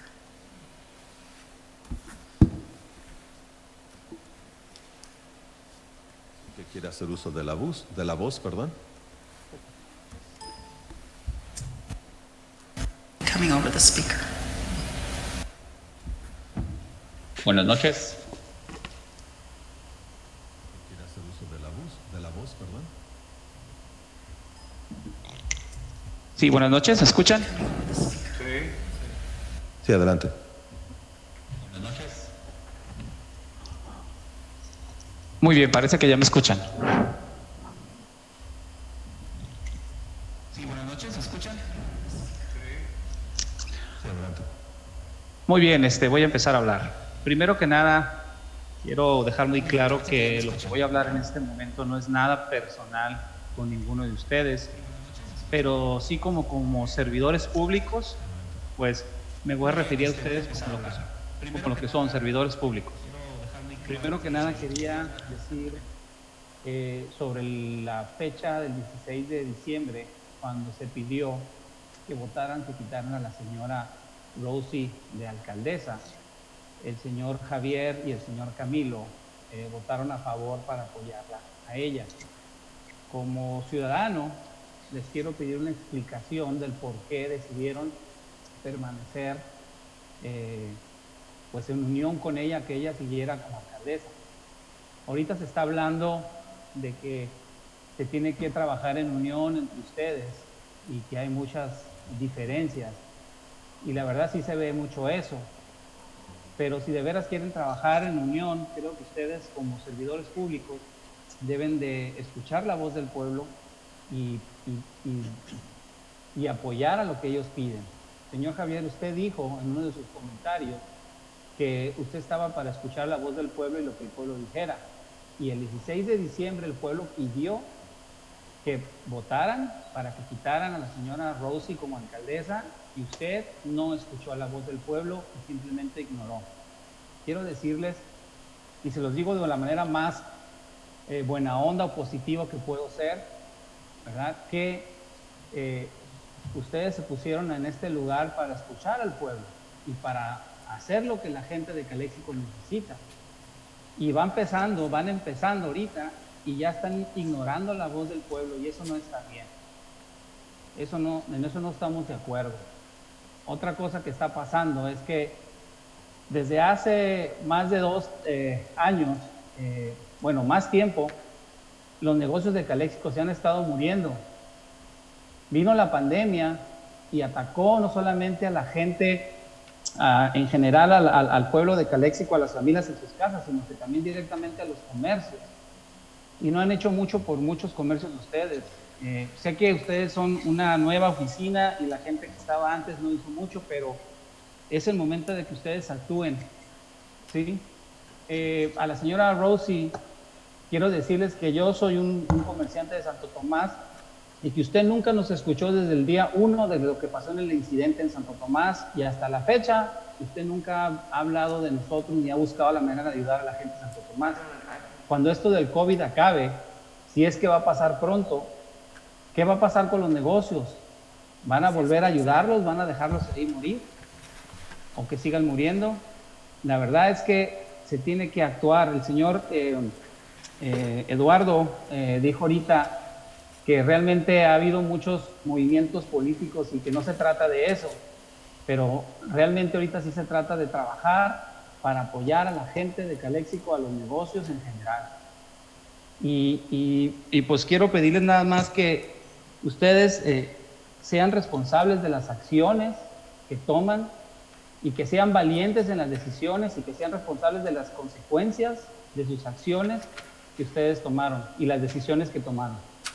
Eso es lo que necesita Calexico para poder haber, para que haya un cambio o que se vea el cambio que estamos esperando.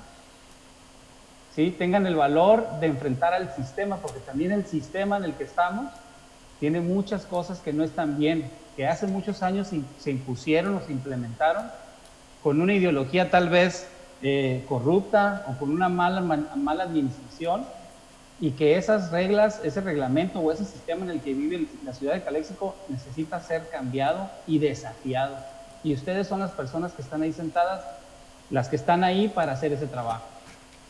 Como les repito, no es nada personal con ninguno de ustedes, les estoy hablando como servidores públicos y como tales les puedo exigir y les puedo pedir explicaciones.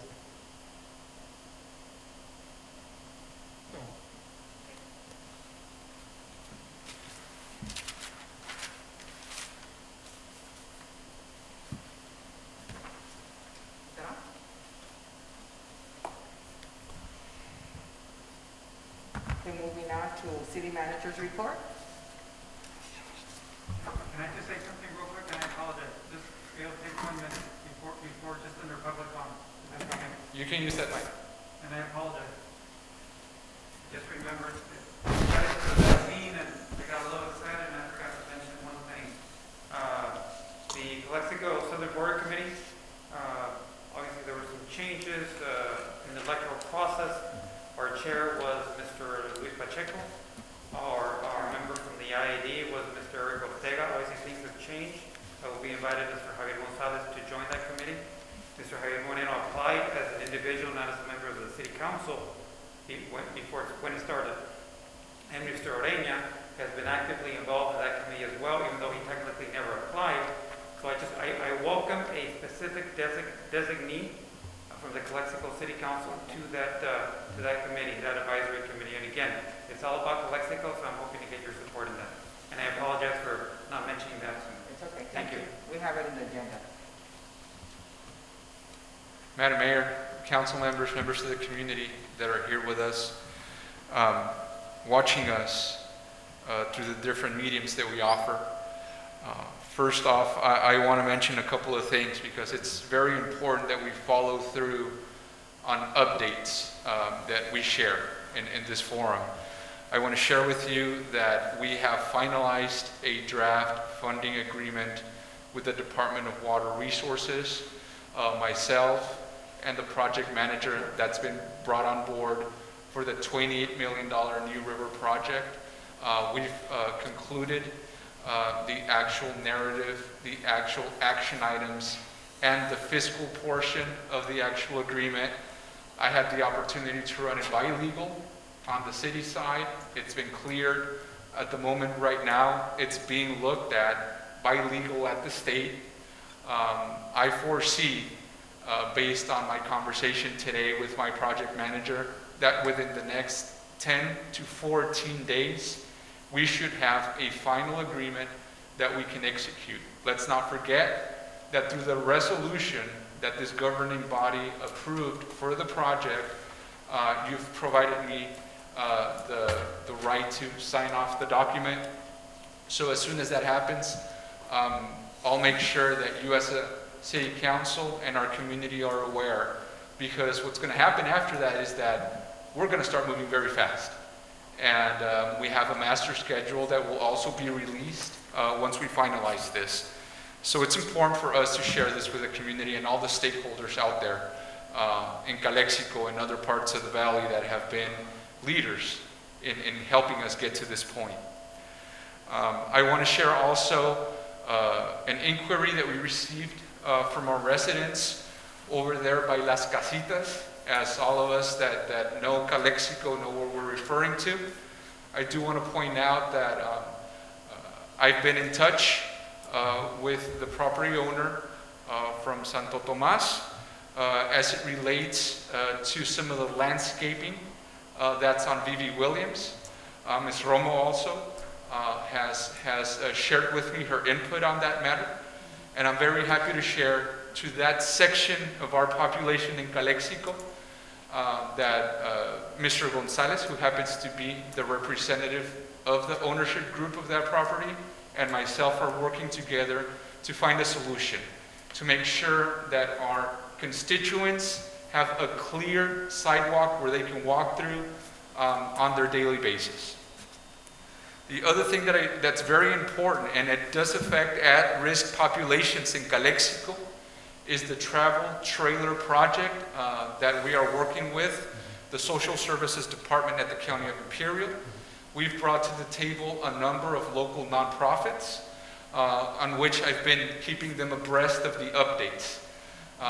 There are a couple of agreements that have to be reviewed by both county council and our city attorney. I feel that we're almost at the tail end. So we're getting closer to the finish line so we can work with our local nonprofit agencies and we can continue to serve at a higher level the at-risk populations that we have in Calexico. So please make a note that in the coming meetings in February, I will be bringing this item for your attention and potential action. So just keep that in mind as that moves forward as well. On that end, Madam Mayor, those are my, my reports for this day. One thing I do have a question on, Miguel, and I'm Yes, sir. sorry that I didn't bring it up earlier, but what's happening with Bank of America? Bank of America right now, as a matter of fact, this morning, I had a meeting with the contractors, Okay. the lead contractor and the subs that are doing the work there.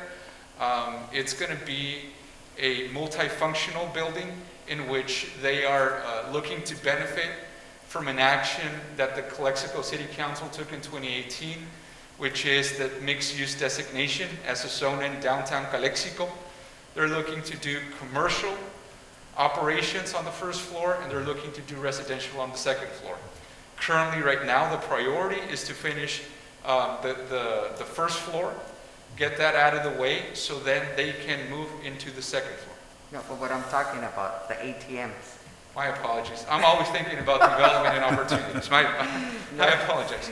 Okay, so as a result, you're totally right. You brought to the attention of this community the need to address how those that are users of the ATMs there are properly being serviced in terms by the institution for their safety, more importantly. So we've been in contact. The next step that I'll do per the request of the representatives that I've spoken with is to submit a letter specifically now to a particular unit within the institution. Okay. So we've been following the chain of command within the bank, and at this point we're moving forward in terms of the recommendations they've made so we can accomplish what this body has asked. Okay, thank you. My apologies for the confusion. No, it's okay, thank you. Okay, so moving on. Our Mayor Pro Tem Moreno, your comments? Yeah, on the comments, thank you, Madam Mayor.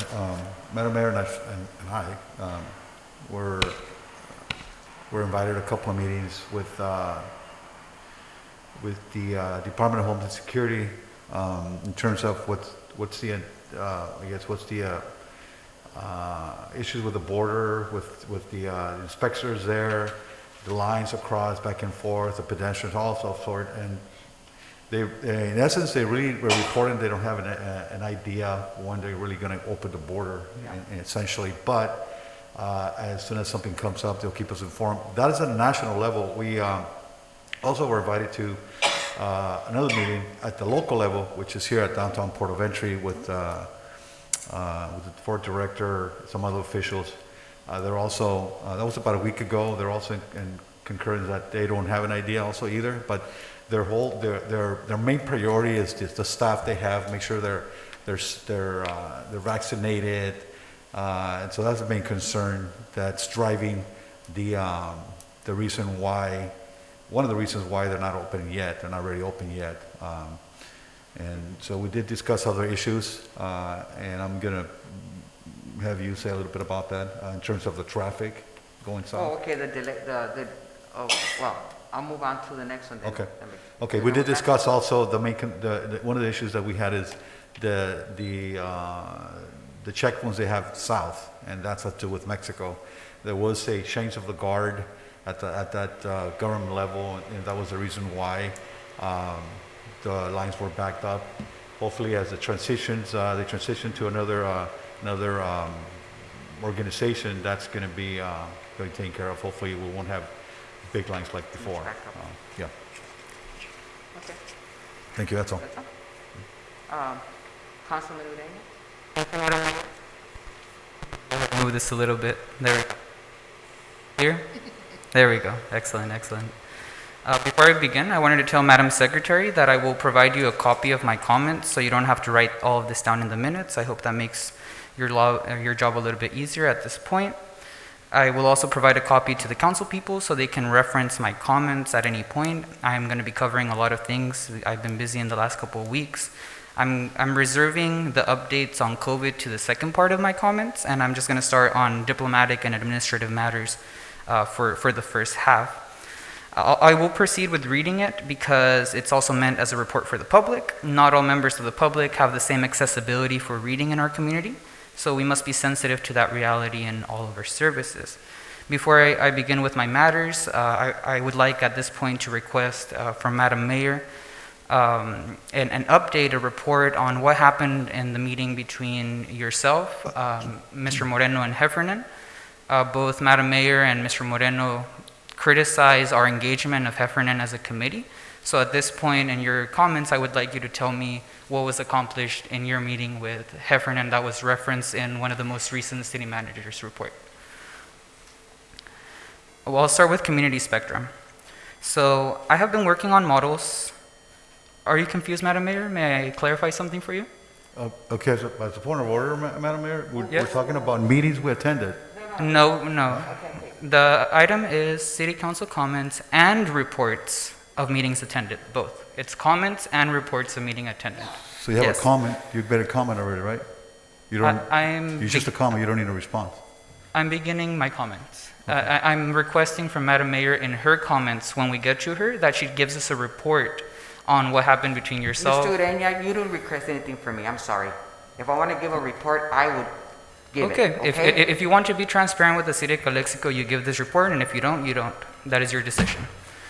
I will continue with my comments in my time, thank you. Okay.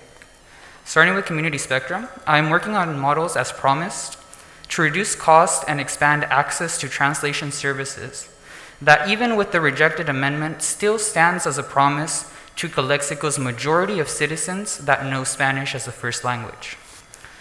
A majority speaks more Spanish in Calexico over English in their daily lives. Prior to this meeting, Spanish translations were not being properly recorded and posted, meaning that a Spanish speaker would have to view a meeting live to get the translation, with no ability to pause and rewind. It cost us nothing to change that. I am actually right now recording the Spanish version, the translated version, to later post on behalf of the city so that our Spanish speakers are not left behind as far as recordings and translation. It is costing me $0 to do that.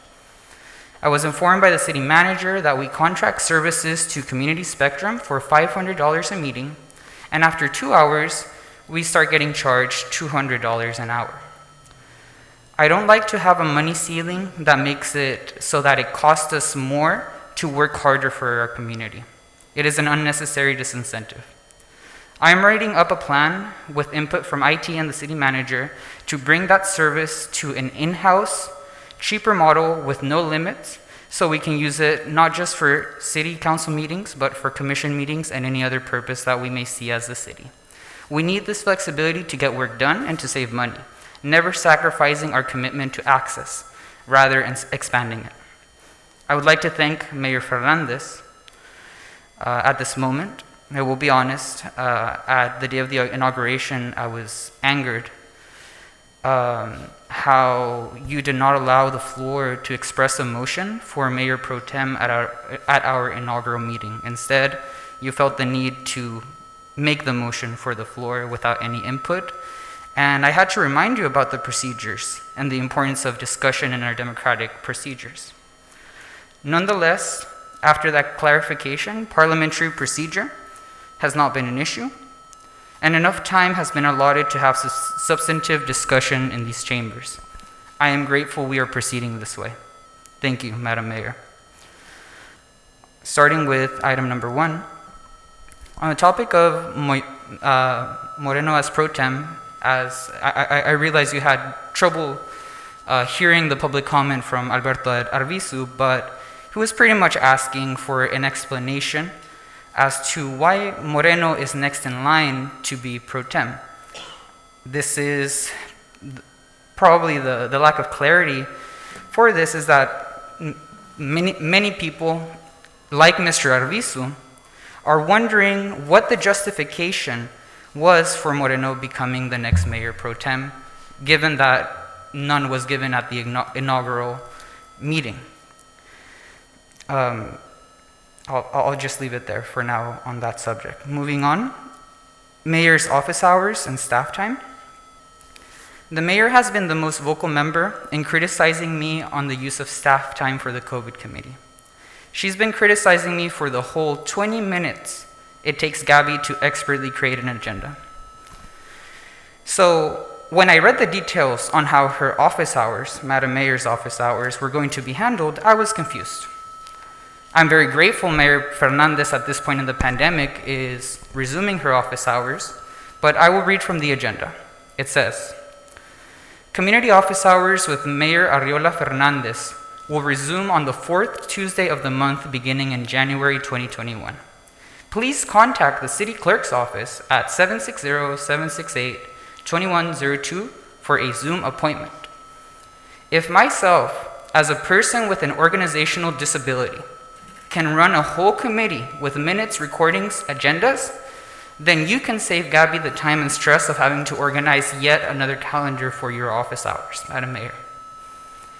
I will make this recommendation to save Gabby time and make it more accessible to the public, because making an appointment is not the most accessible way to do this. Good example, my office hours are 24/7. Anybody can call me and message me at any time with no qualms. Very rarely do I defer listening to someone or put an appointment between us. Here is the recommendation, and I will provide it in writing so you have it for your reference. Get the Zoom login from the city. Set your office hour time. Publish the link publicly, along with the time of your office hours. Mute incoming participants. Meet with constituents one by one using the breakout room feature so you can have privacy, or alternatively, you can use the Zoom waiting room feature. This would eliminate any staff time on the part of the Madam Secretary. Separately, on the topic of staff time, I suggest that the chairperson be the person that reads all public comments during the pandemic. The chairperson is also typically the one that calls a roll call vote, so the secretary doesn't have to call, count, and record the vote in the minutes at the same time, and similarly with public comments. The goal here is to make Gabby's job a lot easier. I have seen other board presidents take on all those responsibilities, and I think it's very appropriate if the goal is to lower personnel stress and staff time use as well. More recommendations on staff time. Is there a ringing? There is, huh? There we go. I think it's shaking. By next meeting, we should have Gabby be responsible for taking action minutes instead of regular minutes like other cities, including cities in the valleys, have modernized for their practices. This is a perfectly legal way to record meeting minutes with much less writing, much less stress, and making it more easily translatable to Spanish. With the new Zoom technology, we can cover all bases in both languages more easily if we switch to action meetings, including for commission meetings. With the new recording patterns I work with staff today and I'm implementing right in front of your eyes, if we adopt action minutes, we would be left with 4 positive things. We would be left with original, succinct English action minutes.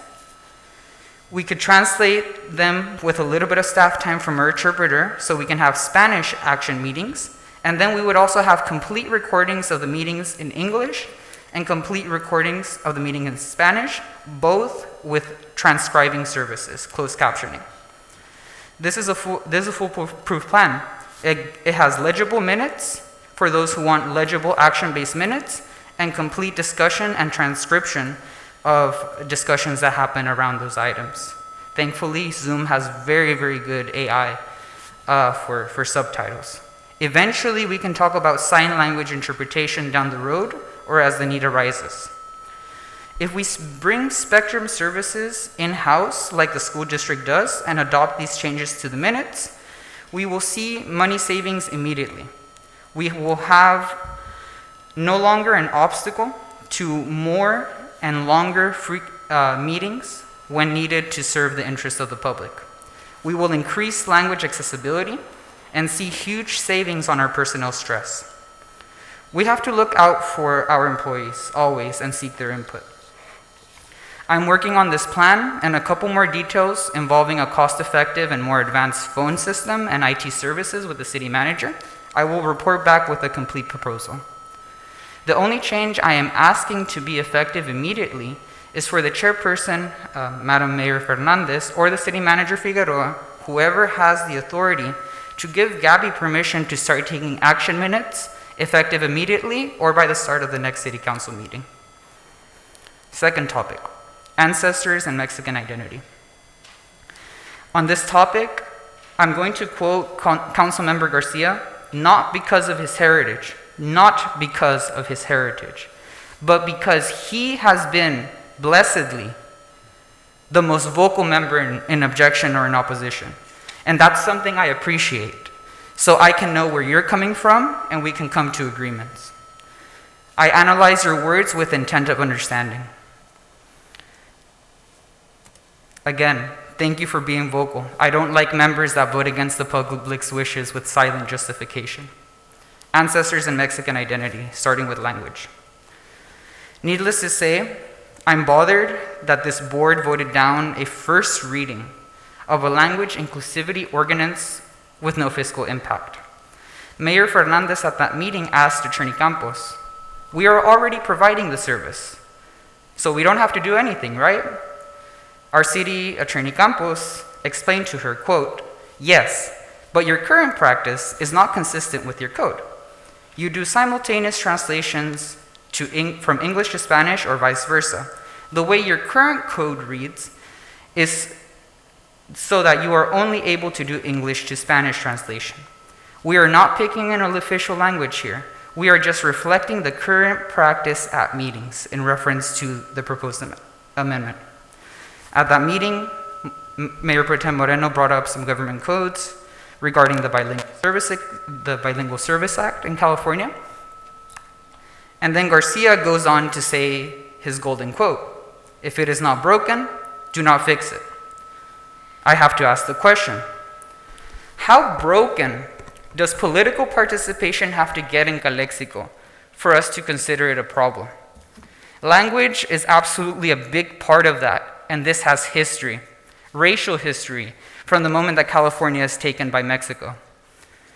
It's worth noting that California's original constitution and all California laws, according to the Secretary of State, from 1849 to 1879, with amendments, were completely bilingual in English and in Spanish. Section 21, Article 11 of the 1849 original California Constitution decreed that all laws must be published in Spanish and in English. For the first 30 years of our California history as a state of the United States, our state was completely bilingual, and it was not the only one. Tail end of 2020, a city council on the literal border gets nervous about codifying existing bilingual access. That is not standing up for your people. That is also not understanding what is proposed. I really like the attorney's recommendation, where we simply take away all the English-only language at the front of the ordinance without specifying a language, so that the ordinance focuses on our commitment to translation services, not on a particular language. I will be bringing this back to council so we can correct that mistake under future agenda items. I will talk about why this is concerning when we get to the appointment of IV Economic Development. If I remember correctly, Councilman Garcia got nervous that we might have to pay bilingual staff more for their talents. While the amendment had nothing to do with that, I certainly believe that we need to pay our bilingual staff more for their talents, so that we can appreciate what they offer to the city and their talents, which are essential to the functioning of a bilingual city like Calexico. We also need to have less contracted labor to ensure labor standards, wages, and benefits are paid. We want to be a model employer for all other employers in the city of Calexico. No more contracted hunter labor to fill in gaps. They pay the minimum wage with no benefits. Shameful that we're using that model to fill in gaps within our HR. Farm workers, still on the topic of ancestry and Mexican identity. I will bring up something that I told the county a couple months ago during the pre-summer peaks of the pandemic, referencing some comments made by Councilmember Garcia towards his own people. I will quote to be precise. Quote, "But we are talking about specific population of Calexico, not the transient population. That is important, I agree with you. Those are essential workers. But the issue is not just putting the mobile testing site at the port of entry. It is about putting it for the Calexico citizens. We are all Calexico citizens. Unfortunately, we have allowed a situation, economic situation, where Calexico wages cannot afford Calexico housing. So people are forced to live in Mexicali and rent an address in Calexico to get our services, school and municipal. I told the county a couple months ago, and Mr. Escobar was there for reference, we can't brush off thousands of people in our pandemic health numbers that feed us, that work our most essential jobs like transportation, grocery workers, food preparation and delivery, field workers, mechanics, engineers, construction workers. We cannot simultaneously include them in our economic figures as a net positive cheap labor and economic activity, and then blind ourselves to the health problems that our own lack of affordable housing in the valley is causing for those precise essential workers.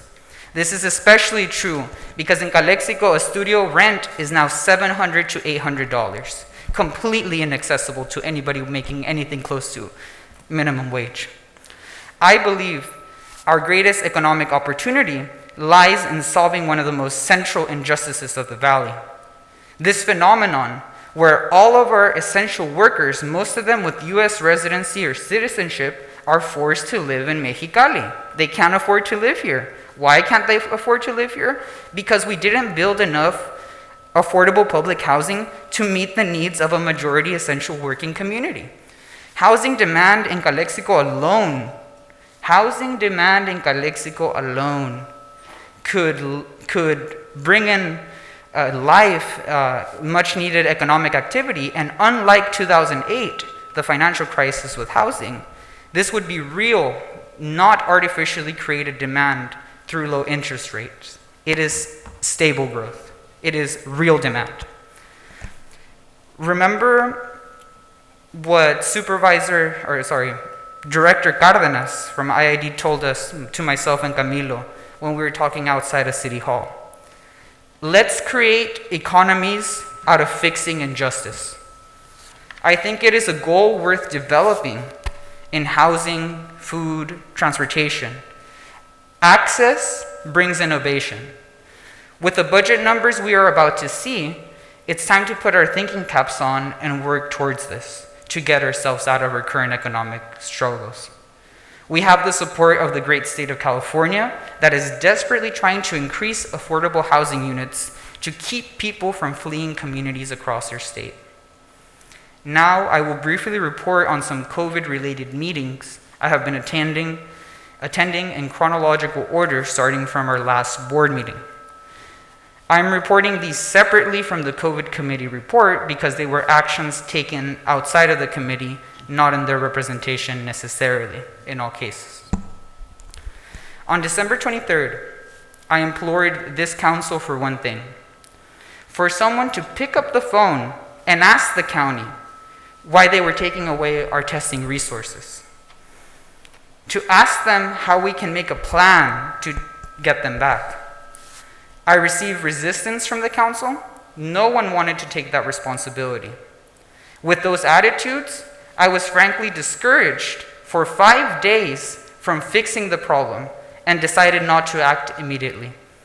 On December 28th, seeing the crisis unfold in our city, as I warned, so we were all warned to act, I acted with a simple email to our county representatives for Calexico and county public health authorities. Successfully, we were able to open up communication and get them to test more often in Calexico. You guys have seen the articles on the press, and Daniela just gave them at the, I believe, the first slide, or the last slide. But you saw how little the bus was being deployed in Calexico compared to other cities. Since then, we have doubled the time that bus comes to the city. And we are actively in communication, providing input to Jeff Lamore from Environmental Health for the next 2 visits to Calexico on the 27th and 29th, to include locations that target our most vulnerable populations with less access to healthcare. These are the West Side and the downtown, including the farm workers as they return to their secondary residences. We have requested testing take place from noon to 7 p.m. as opposed to 8 to 3:30 p.m. to keep in mind our majority essential worker population. County support has freed, apologies, I am disabled. County support has, here it is. County support has freed us up as local authorities to prep more quickly for the vaccine logistics. I'm going to say that again. The support we have received from Mr. Escobar and the county has freed us up, not just as the COVID committee, but as local authorities, to prep more quickly for the vaccine logistics. With vaccines like testing, we have to make sure our most vulnerable population are not left behind by collaboratively informing the county of our needs and organizing our people to make use of these resources, both as institutions and as individuals. I will be reaching out directly to council as soon as I can confirm the next testing site. I will do the same as soon as we receive our first local vaccine allotment for vaccine logistics through our most local healthcare providers. On the topic of COVID, last Friday, Public Health had a meeting, and it was notified to me from multiple sources, including Supervisor Escobar, that Calexico was a no-show at the most recent meeting with the Public Health Department. Every other city had representation, and this is not the first time this happens. Typically, this is the kind of thing that a mayor gets invited to. She can then choose whether to attend herself or designate a representative for the city. Let's establish that, as Mr. Escobar recommended, so that we don't miss these meetings ever again, unless we consider it duplicitous information. How is it duplicitous if we don't even go? Thank you, Mr. Escobar, for expanding Calexico representation through Heffernan on various county local health agencies. Prior to Escobar, Calexico had no representation on the local health authority. We had no representation at behavioral health and no representation at AAA. I don't know what AAA stands for, but they provide senior health services. Escobar, just a couple of days ago, secured seats as soon as he became vice chair for the county. He secured seats for Heffernan on all these county boards. Thank you, Mr. Escobar. Thank you for continuing to advocate for Calexico at a county level as it is needed. As a council and as a COVID committee, we will continue to stand by you as you advocate for the well-being and the advancement of our city. I have also been giving Assemblyman Garcia's office some calls to keep him updated on all our plans and our unique challenges as a border community with significantly less healthcare providers than the rest of the valley. I specifically, we're on the last couple pages, don't worry. But please get used to extensive detailed reports. I have been giving, where was I? Yeah, I've been giving Assemblyman Garcia some calls to keep him updated. I specifically asked him for support with the provider issue. I asked him for support for getting our local healthcare providers certified for vaccine distribution. So far, I have specifically checked in with Dr. Vo and Calexico Wellness Center, since they are the only two local healthcare providers in the process. We're happy to announce that Dr. Vo, as well as Calexico Wellness Center, now are certified providers in our city. The COVID committee has been ahead of the curve, not just on testing and vaccine locations, but actively doing the work of getting healthcare providers certified. Thank you, COVID committee. I'm happy to, I want to also publicly thank Councilwoman Romo, who very well speaks English and is a brilliant economic mind, both in English and in Spanish, for communicating directly with authorities at Pioneers Hospital to secure vaccines for our police officers. I'm going to say that again. Councilwoman Romo talked to Pioneers and secured vaccines for all of our police officers. Así. I want to thank her for keeping an eye on our gente throughout the ECRMC first come, first serve vaccine distribution. I was unable to go because I was absolutely exhausted that night particularly, but I was able to put out a message urging patience, reminding people that more vaccines are coming and more providers in Calexico will soon be able to distribute them more locally to their residences. That message was viewed by about 5,000 people. People were appreciative of the direct instructions from a public official on the matter. As a result, a lot of them from Calexico decided to stay home, not risking their elders, and wait for a vaccine to come closer to Calexico, something that we are all actively working on.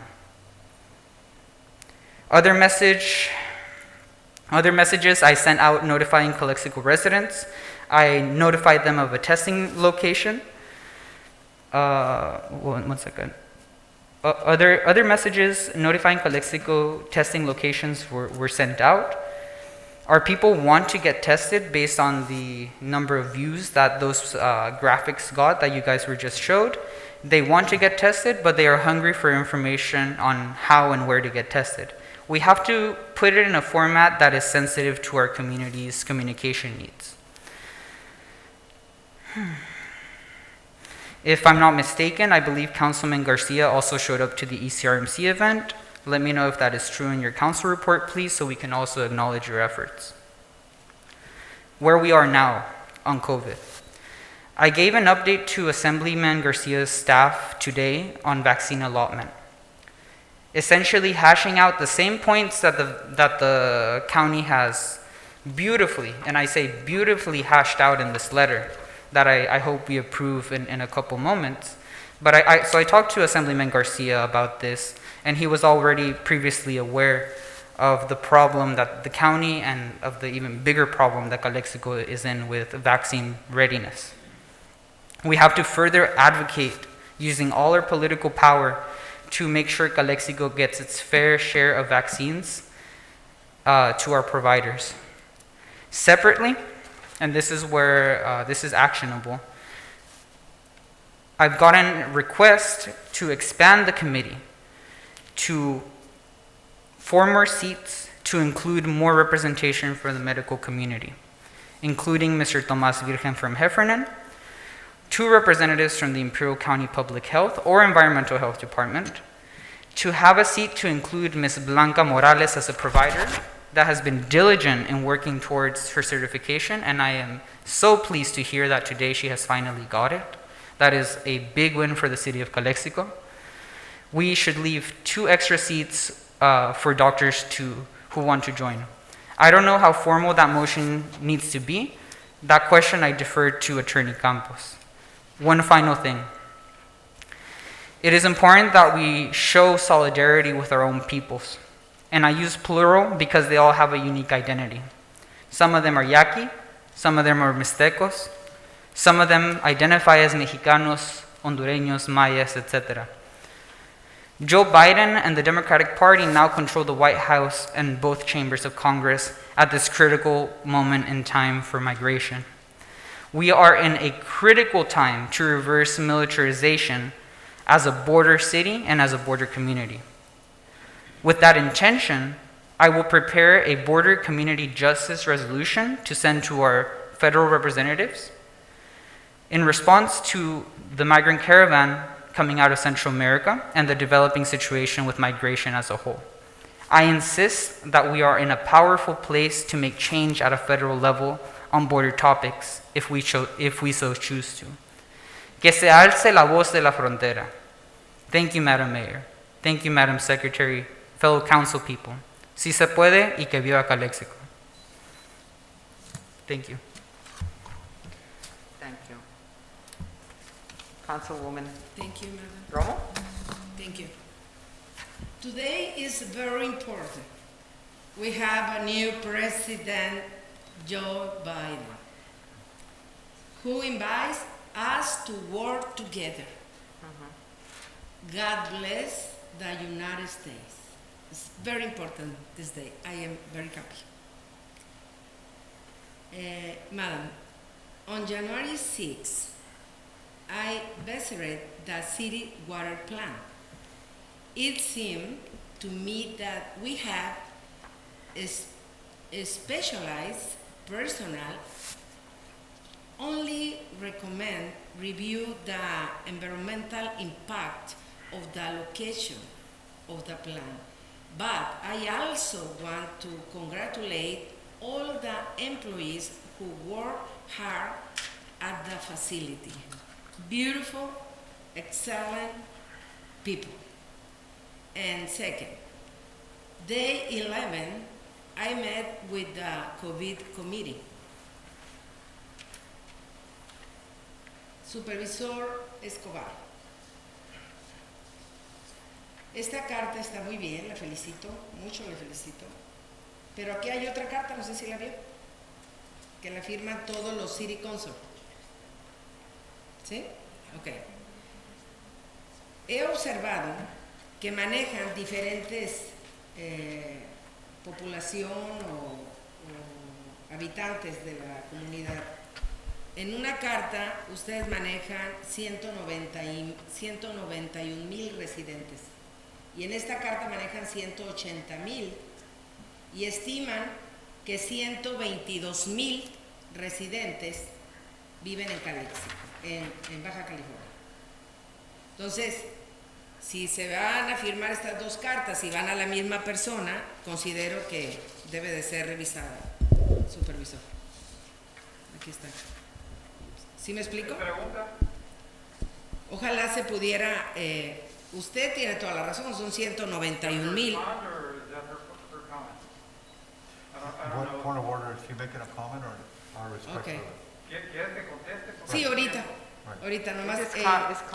¿La conoce esta carta, supervisor? Esta de los City Council. Desconozco su contenido, pero sé de la carta. Ok. Nada más que tengan la misma información. Sí hay probablemente 200,000 residentes viviendo de aquí, viviendo en Mexicali, puede ser que sí. Pero hay que manejar bien, ¿no? O sea, manejamos el censo del 10 o manejamos el censo del 20, pero sí considero que si esta carta va a la misma persona, que es el gobernador, pues tiene que tener la misma cantidad de habitantes. Pero ¿por qué estoy hablando en español? Estoy hablando en español pocas veces, y creo que tengo un carácter bastante fuerte, pero pocas veces me molesto. No me molesto porque sé de este trabajo, tengo muchos años en esto, aquí en México y en muchas partes. Pero sí creo que hay que tener mucho respeto, todos nosotros, los trabajadores de la ciudad, mucho respeto a su trabajo, al city manager. Es muy importante que es hacer nuestro trabajo, eso es trabajar juntos. Y también mucho respeto a los que trabajamos como city council, porque somos personas que nos puso aquí la ciudadanía. Y tiene razón la ciudadanía cuando se molesta, que hace peticiones y pues por algún motivo no se pueden cumplir. Pero lo más importante de eso no es que haya un puesto de mayor que se va rotando cada año, eso no es importante, créanmelo. Que sea un protén que a lo mejor quiere ser luego mayor, no sé para qué, la verdad, pero es importante. ¿Saben por qué es importante ser un mayor, mis queridos amigos, ciudadanos de Calexico? Porque es un honor coordinar una mesa y es un honor representar a mis compañeros. Por eso nomás es importante. No somos presidentas municipales como en Mexicali, ni fuimos elegidos, ni votaron por nosotros para ser una mayor o una presidenta. O sea, eso no existe aquí en Calexico. Existe en Los Ángeles, en Nueva York, en San Francisco, donde se vota por un mayor. Y esa es otra cosa, son otras condiciones, otras obligaciones. Aquí no, la señora Rosy Fernández lo que está haciendo es trabajando para el bien común, para todos. Nos está representando. Y en cada una de las mesas en las que yo he estado, y me ha tocado ser presidente de las mesas, siempre soy la última en trabajar, para que los demás trabajen y se muestren. Yo solamente coordino con muchísimo respeto. Eso es todo. No tengan problema por si tienen la investidura de mayor. Yo les pido a la ciudadanía que olviden un poquito esta situación. Vienen cambios muy importantes aquí ahorita en este momento para nuestra salud. Necesitamos este comité que, gracias a Dios y gracias a Camilo, porque usted fue una persona que creyó y usted creo que lo propuso en una ocasión, lo vi en una junta que propuso esto en la otra mesa directiva y tenía usted toda la razón. Nos estamos uniendo para trabajar, para salir adelante, para salvar nuestras vidas y que no se repita los cientos de personas mayores, que muchos eran de Calexico, que estuvieron en el mall, en el frío. De veras, esto es increíble lo que pasó el domingo. Ya lo dijo un ciudadano. Yo, por favor, le suplico, sinceramente, dejemos a un lado todas esas cuestiones de ego, tal vez, o problemas, porque es más importante la vida de la ciudadanía en este momento, la suya misma, la mía, la de todos, las de sus hijos y las de sus nietos. Mucha gente me conoce aquí, en todo el Valle Imperial, en Mexicali, en donde quiera me conocen. ¿Por qué? Porque me gusta servir a mi comunidad. No soy una mujer rica, soy una mujer rica, gracias a Dios, en experiencia, y lo digo con todo mi corazón, y pido disculpas por eso. Me gusta servir a mi comunidad. Y mucha gente de aquí le sabe que yo hablo español. Estoy tratando siempre, con mucho respeto, de hablar en inglés, pero es mucha la presión del público. El Tratado de Guadalupe dice muy claramente, de Guadalupe Hidalgo, que desde que estas tierras agarraron aquí los Estados Unidos, son y se iban a hablar en español y en inglés. Es más, los congresistas, los senadores hablaban en español y en inglés. ¿Qué pasó? ¿No? Somos iguales, los de Mexicali y los de acá. Lo mismo nos vamos a morir con el COVID si es que no nos cuidamos y traemos las vacunas. Hay algo muy importante, estamos trabajando para traer las vacunas. Y doy un reconocimiento, un gran reconocimiento a Eduardo García. Caray, de veras, no nos ha dejado, hemos estado comunicándonos y para todo y en todo momento ha estado el congresista comunicándose, el asambleísta comunicándose con nosotros. Y no se diga aquí presente al supervisor Jesús Escobar, en todo momento, día, noche. Madam Mayor, hemos trabajado, de veras, yo creo que le ponemos 10 horas diarias al comité. De veras, se lo digo de todo corazón. Y lo hacemos con todo nuestro cariño. Entonces, también estamos trabajando, ya se reportó, gracias a Dios, nuestro congresista Juan Vargas, lo mismo el senador Hueso, están al pendiente también ellos. O sea, no estamos tratando de llegar, ¿saben por qué? Porque las vacunas son pocas y queremos las vacunas mejores, ¿no? O sea, pues ya ven lo que salió con la vacuna esa de Morena, pues ya también. Pero bueno, ya eso se arregló. Lo importante es tener las vacunas. Los proveedores Son muy importantes los proveedores. Llámese Dr. Bo, llámese Calexico Wellness, llámese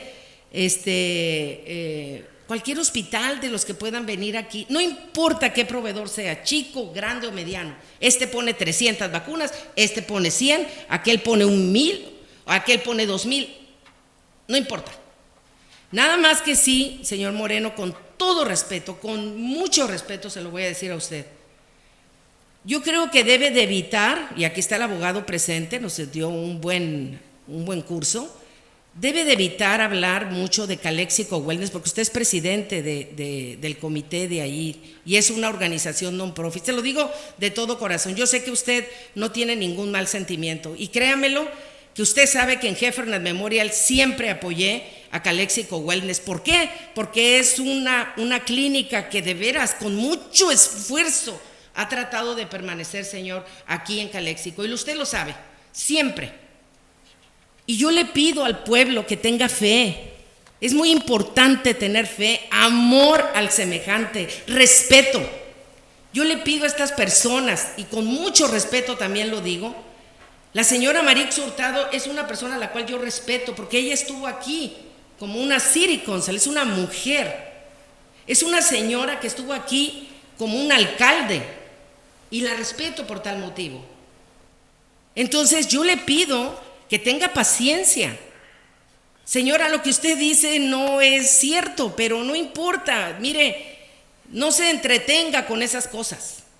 Yo tengo cómo aclarar, bendito Dios, las cosas. Todo está aclarado. ¿Sí? Por favor. Éramos 5 miembros, no se le olvide.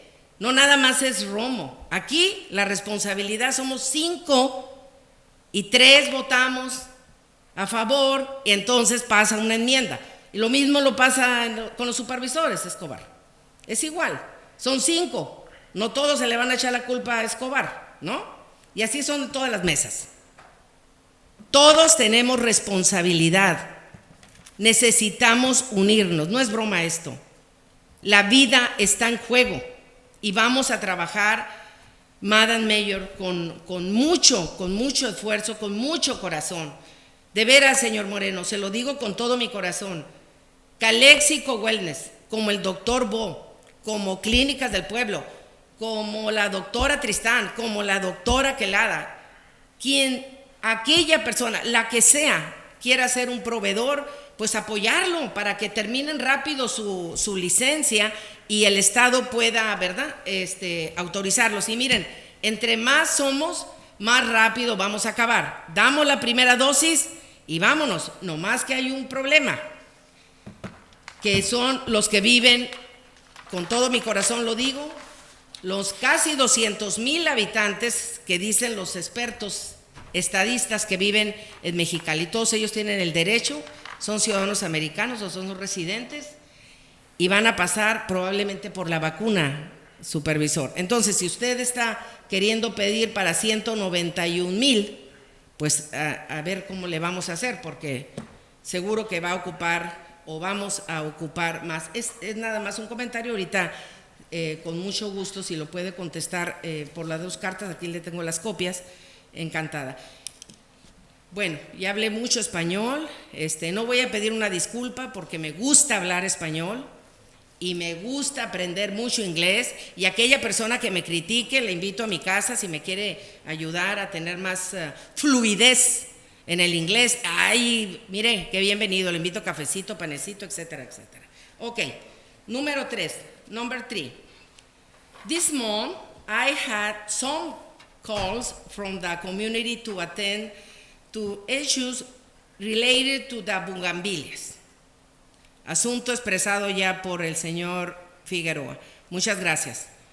No pueden caminar, mayor, por la acera, y le quiero dar mi agradecimiento porque desde 1997 los empresarios de Santo Tomás estuvieron pagando todo el servicio que tenían todas esas plantas, y lo tenían muy bonito. Pero es una situación que nuestro administrador ya lo está arreglando, pero quiero dar las gracias por tantísimos años que esta empresa estuvo pues teniendo tan bonito las bugambilias y la gente por supuesto podía pasar y caminar. ¿Y qué pasó? ¿Qué es lo bonito mayor de esto? No se imagina usted cuántas personas me hicieron el favor de llamarme. ¿Qué significa esto? Que las personas, nuestra comunidad está trabajando con nosotros. No cree que me hicieron una queja o se molestaron. Lo que decían, señora Romo, ¿qué está pasando? ¿Por qué antes estaba así y ahora no podemos ni caminar? Entonces, bueno, de esa manera nos dimos a la tarea de investigar y bueno, ya el administrador ya lo comentó. Eso es lo bonito. Ciudadanía trabajando con nosotros, con todos nosotros, con todo respeto. Number 4. Doy mis condolencias, mis sinceras condolencias.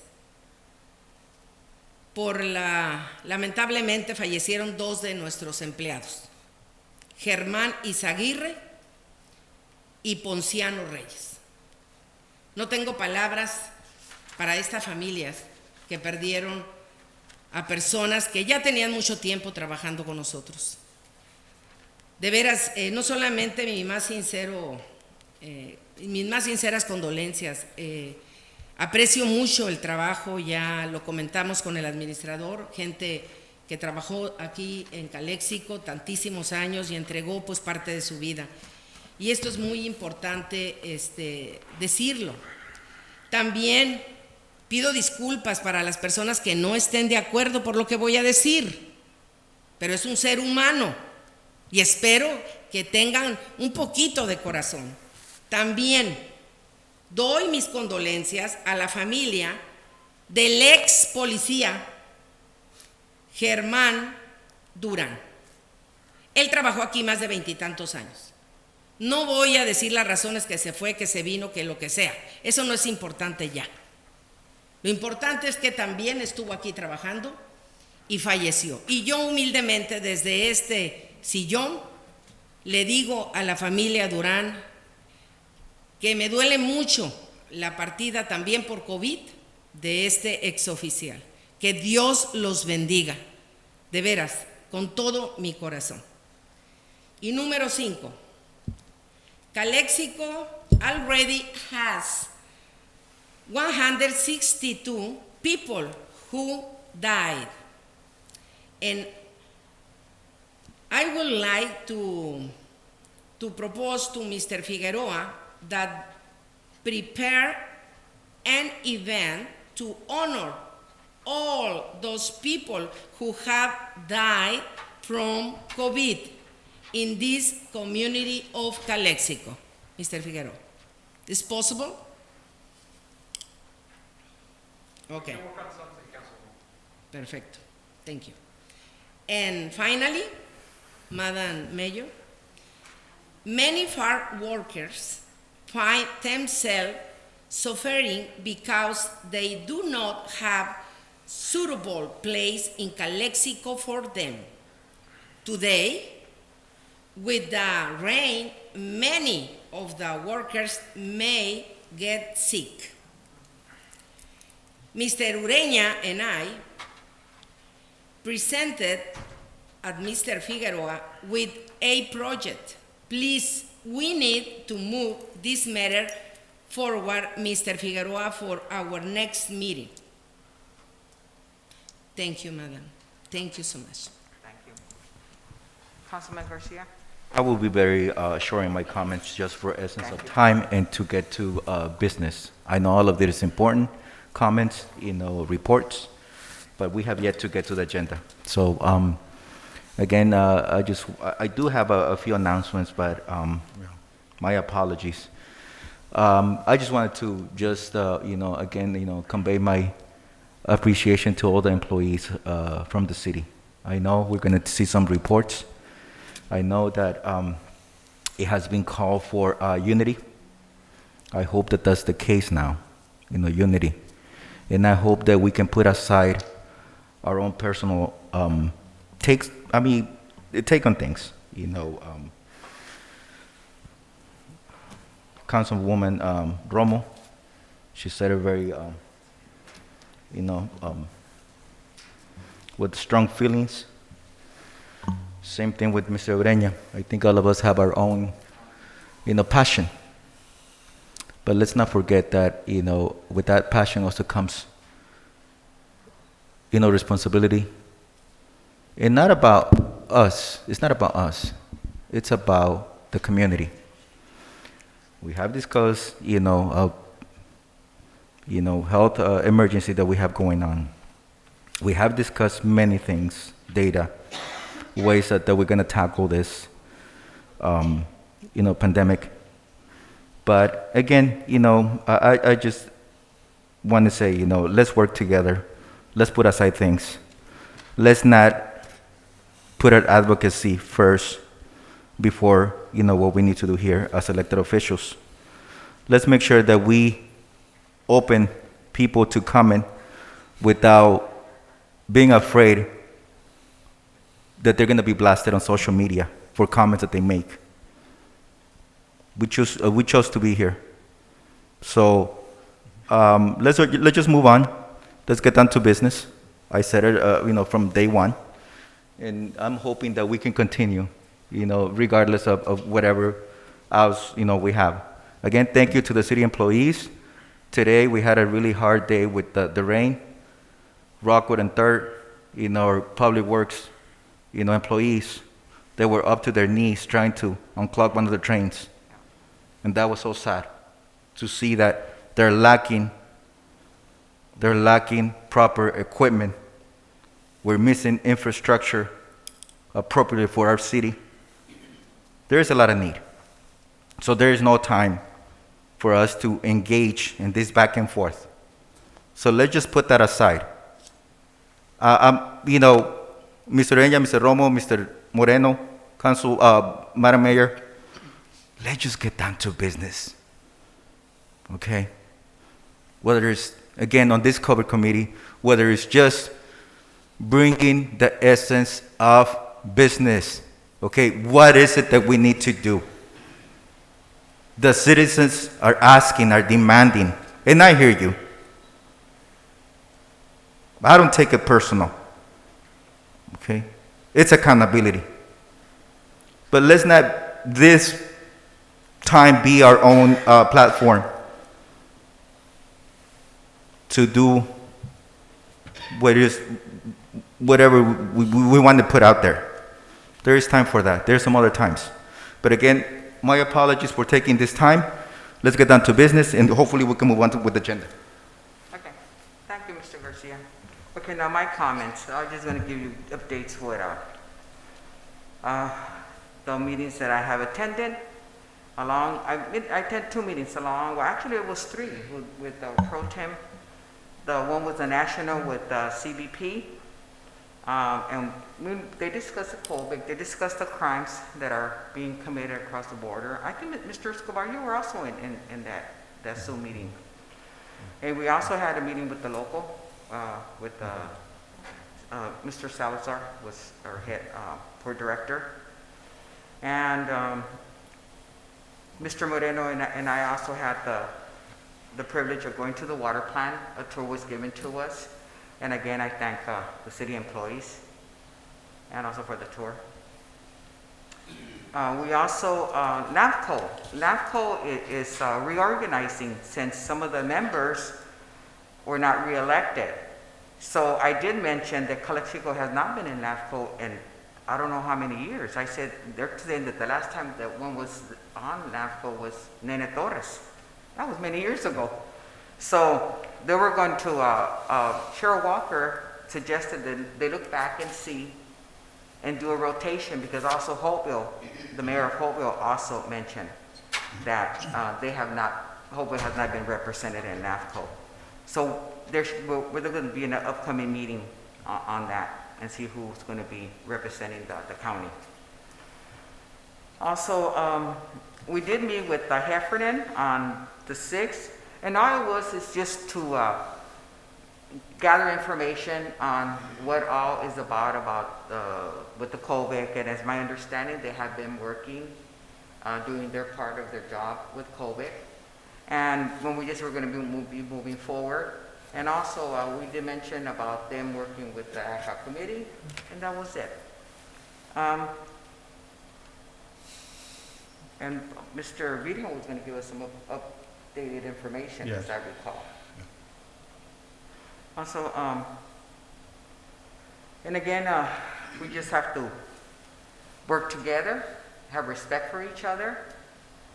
I'm not going to go into it because I already told you, Mr. Ureña, once to respect me, and that isn't happening. So I'm going to end it here with you and telling you to stay off, okay?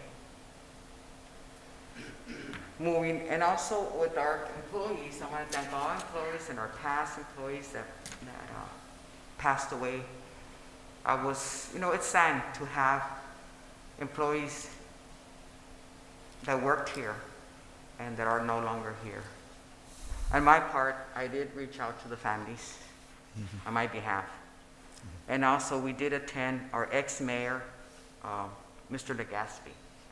Mr. Moreno and Mr. Garcia were there. It was just a short service that they provided for him. But as Jose, we just have to move forward, and thank you, Mr. Escobar, for supporting us. I know we're facing, this epidemic is affecting everyone, in the same way, emotionally. You see a lot of people that are depressed, anxiety, in many ways, and I think that we just have to continue working together and move forward. Thank you, that's all I have to say.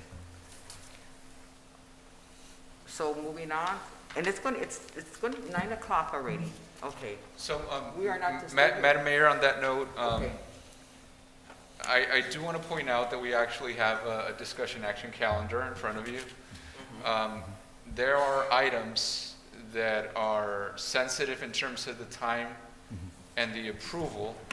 However, one of the things that you've seen Gabby and the city attorney right now us talk is because in previous years, at one point there was an action adopted in which if a city council hits 9:30, we need to bring it to your attention so you can decide if you wish to proceed with the meeting.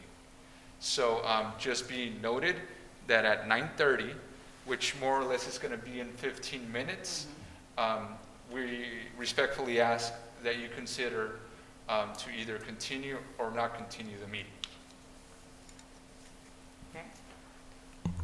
Should we wait until the 5th, or you want to vote now? If you give me one quick second, Mr. City Attorney, is this something that they can enact on right now?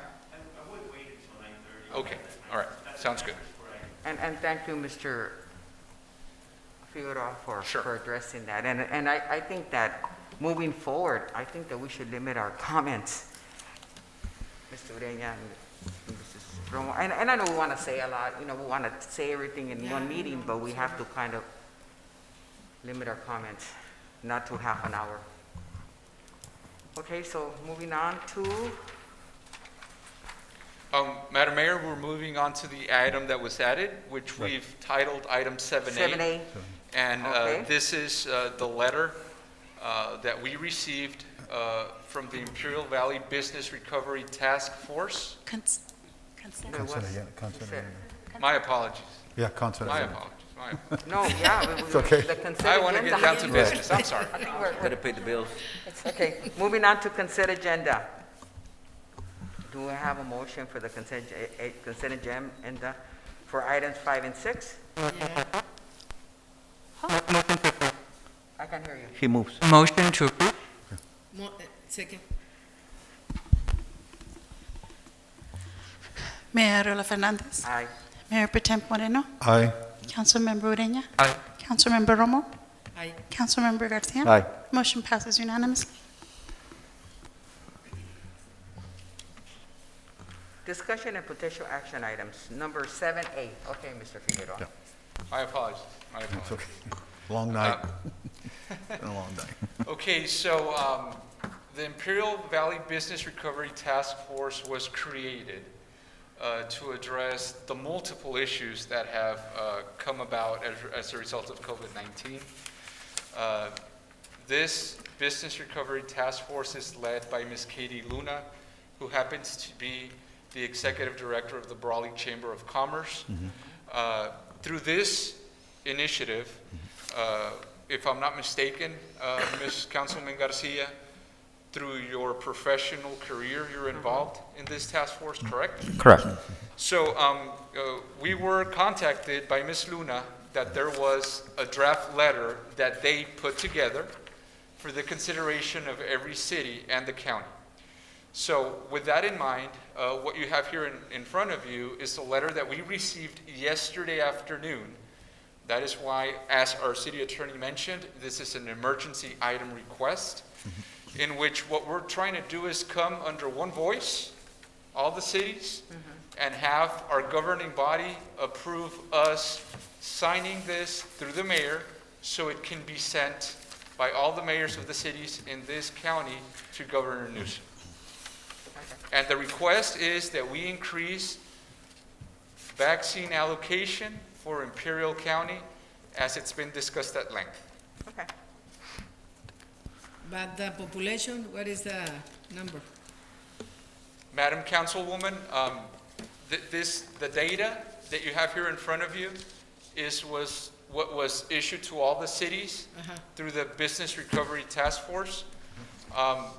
Given your comments, I will definitely make sure that I share them with the agency, in this case, the group that drafted this letter.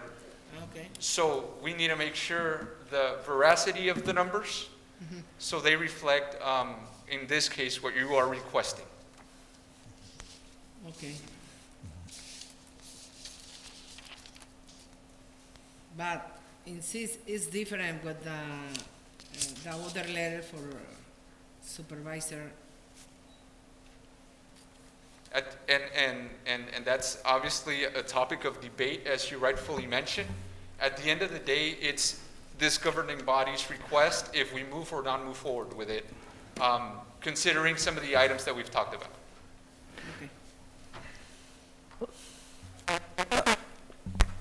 I think we should proceed as is, just so it's the same letter that all the cities are signing, and then maybe later we can, just publicly clarify as the city of Calexico, this is how many transient population, floating population that we have in the city. I think we should approve as is. And I guess that the intent is bigger than the technicality. Another golden phrase. Let's just, go ahead and I will motion to approve. I think every little effort, will amount to hopefully something, and this is a very worthwhile effort. Yes. So I move to approve. I will second. I will second.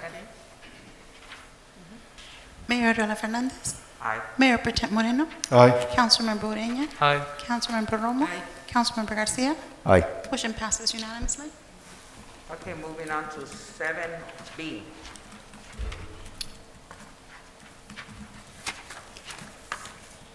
Yes, Madam Mayor, at this point right now, Finance Director Carla Lovatos and myself will be providing a presentation related to fiscal year 1920 General Fund end-year report and fiscal year 2021 second quarter report.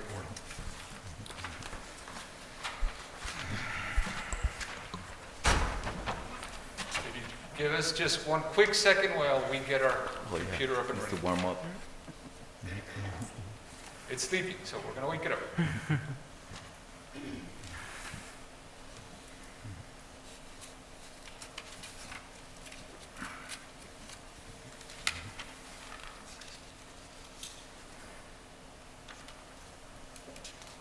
Thank you very much, Gabby. So the purpose of this presentation, like I mentioned, as Ms. Lovatos and I did for the first quarter, is to provide this city council an update as we stand with the second quarter numbers for fiscal year 2021. One of the biggest things that I've been conveying individually to you folks as a city council is the affectation that this city has experienced in terms of revenue loss as a result of multiple factors related to COVID-19. One of the biggest things that I want to make sure that we touch on is that there are a lot of things that will begin to change or trend upward as soon as we begin to go back to our regular flow of population coming to Calexico. We all know in the comments that we've heard throughout this meeting, we've heard about the importance of being a border community and what that entails. So with that in mind, this slide reflects, in a nutshell, a little change. If you guys recall, the first quarter budget report that we presented, we see an increment of more or less $6,000 in the actual ending working capital. And you're going to see the specifics right now. This is possibly the most important slide of our 9-slide presentation. What does this show? This shows for us right now that we have the need right now to adjust our revenues, which are the items listed here in front of you. The reason for that is because we've encountered a 1.2 deficit in our revenues. We obviously have the obligation to come up with alternatives to present to you as to how we, as a city administration, are going to make up this deficit. With that in mind, we are creating an opportunity, which is right here, on these 5 lines, in which we are looking to adjust projected expenditures where we can turn them into savings. By turning them into savings, we'll be able to come up with the deficit that we've experienced. And I do want to point out here something that's very, very critical. And one of the things that I take a little pride in my job is making sure that we don't hit our workforce, that we don't hit our personnel. As it is, and as you as city council members have attested, visiting city facilities, we're in demand for more labor. But at the same time, we're being congruent with what we can afford right now to provide our community the services it requires. Considering that Ms. Lovatos and I, our number 1 priority was not to touch personnel, not to touch salaries, not to touch the overhead cost of the city. With that in mind, Ms. Lovatos right now will get into the detail of each of those 5 items that will create the savings that we need. Thank you, Mr. Figueroa. Good evening, council members. So you have here, we came up with some savings, well, I came up with some savings. And basically what I touched were items that would not affect our workforce. So that would be operating costs, which would include travel, training, temp staff. Well, we continue to provide services, those would not be affected, or services would continue to be provided without affecting the service to our community. So again, it would be travel, training. At this time, we cannot afford to go to trainings. Trainings have been canceled pretty much throughout the state, throughout the nation. So that provided some savings. That's about $290,000. We also found some savings on our CFD 2013, which is Grand Plaza.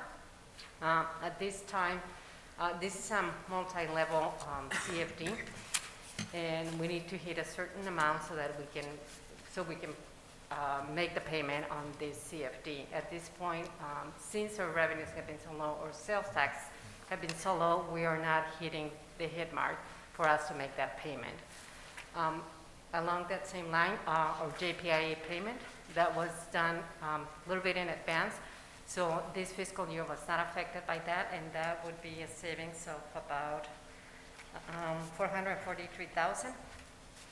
And we found some savings. We have administrative costs that our city administration provides to other funds. This includes the housing funds. For many years, this allocation had not been done. So we're doing a one-time charge to the housing funds for administrative costs. I do want to point out, as Ms. Lovatos is mentioning, a couple of things that are very important for this council and the community to be aware of. When it comes to these housing funds, these are housing funds for which the city had not tapped into the administrative charge that we are entitled to receive. So that is where that funding in savings is coming from. The other item that I really want to point out is, and again, sometimes I need to toot the horn for my staff.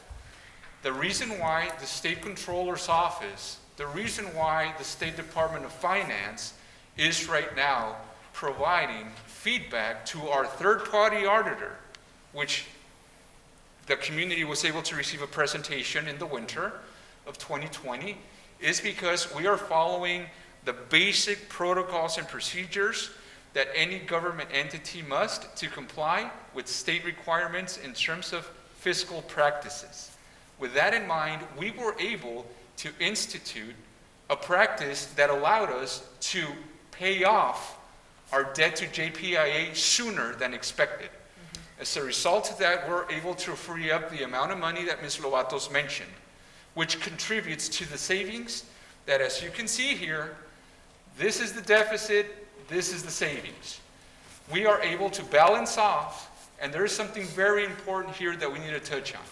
One of the things that I take pride on is that although I may not have, as a city manager, the level of reserves that I would want, we are beginning to slowly grow our reserves. And guess what?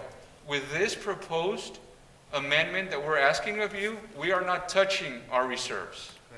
At this point right now, Ms. Lovatos, can you please share with us what the reserves are for the city of Calexico? Sure.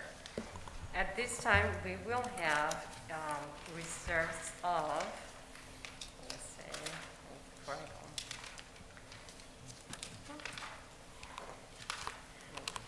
Let's say we're at 8%.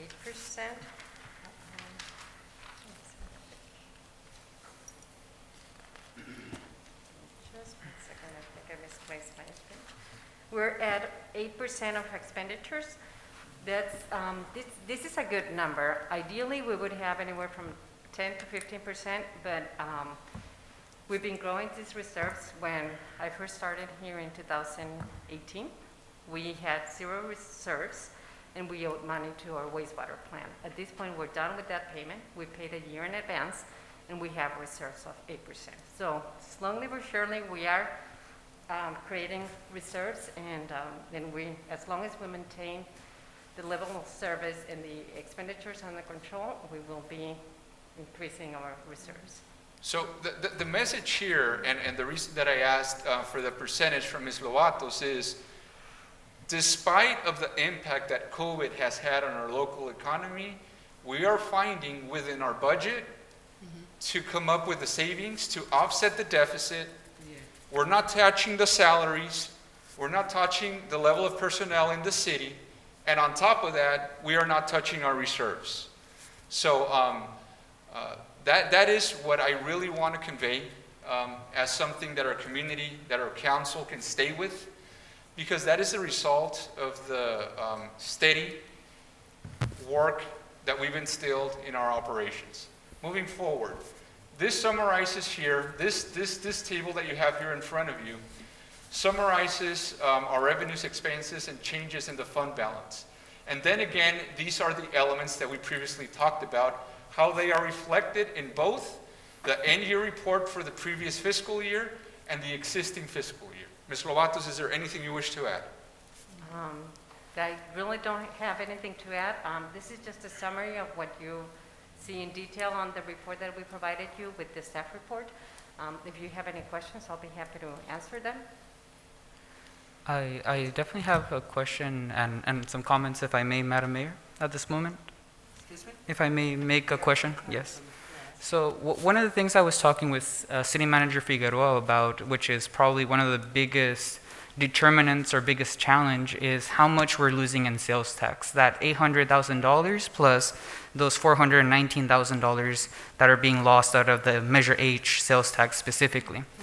Mr. Figueroa said in very broad terms, general terms, that we expect the economy to recover as we come out of COVID.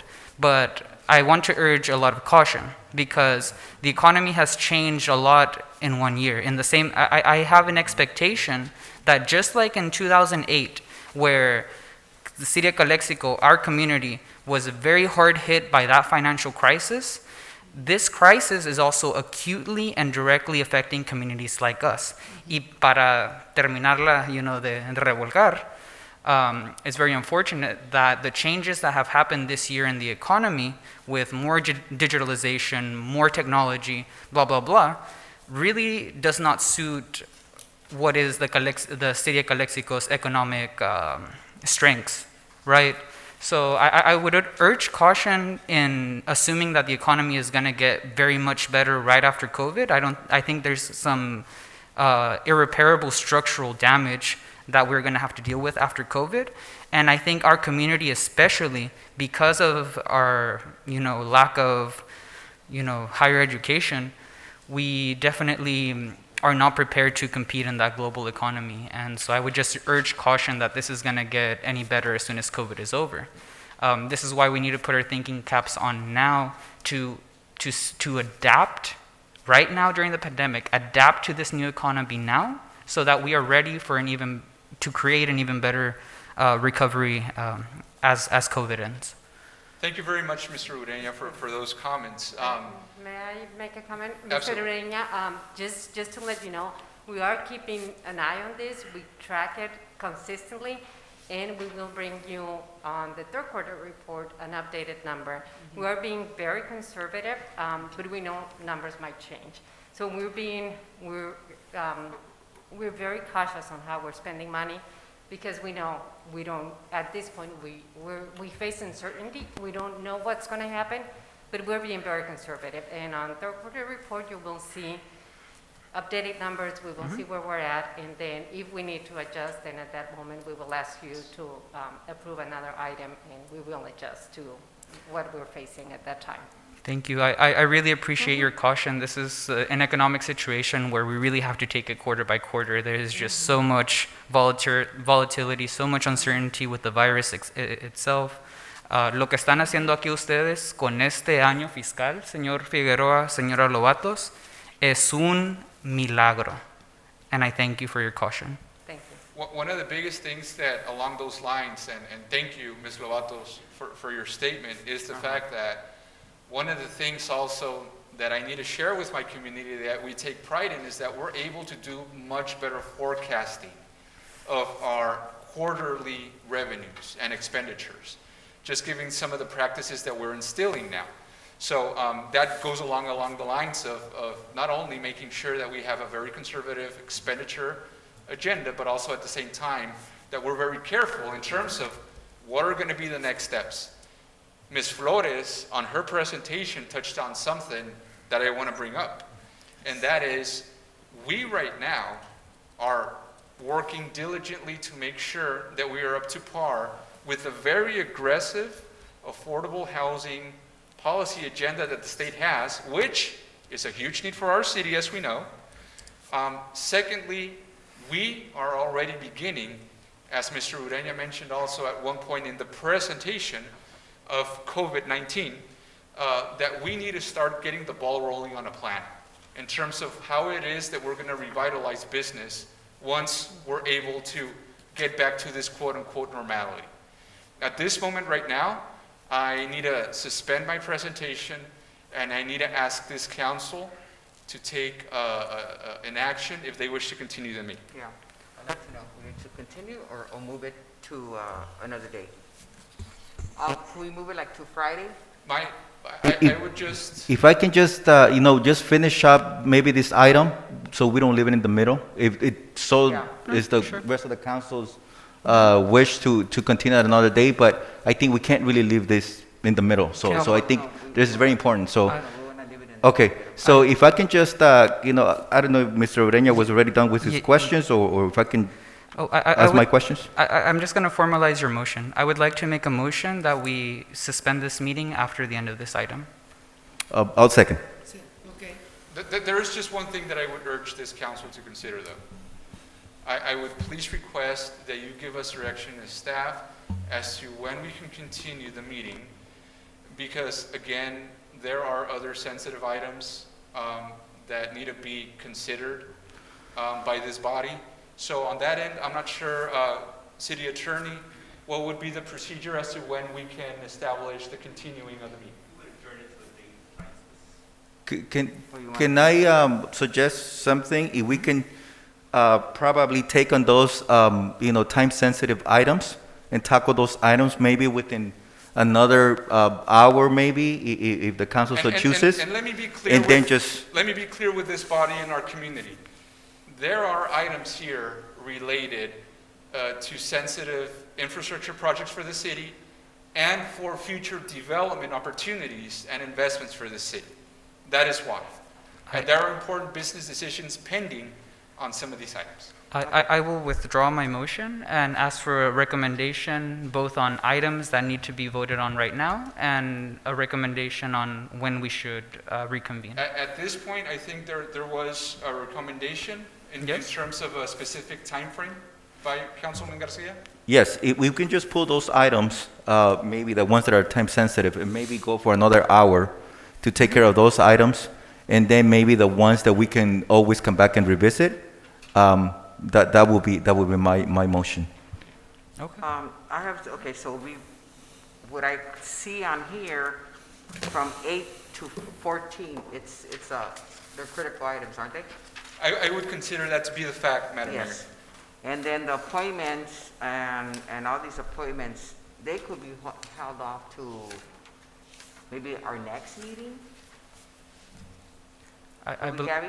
There is just one thing that I do want to point out.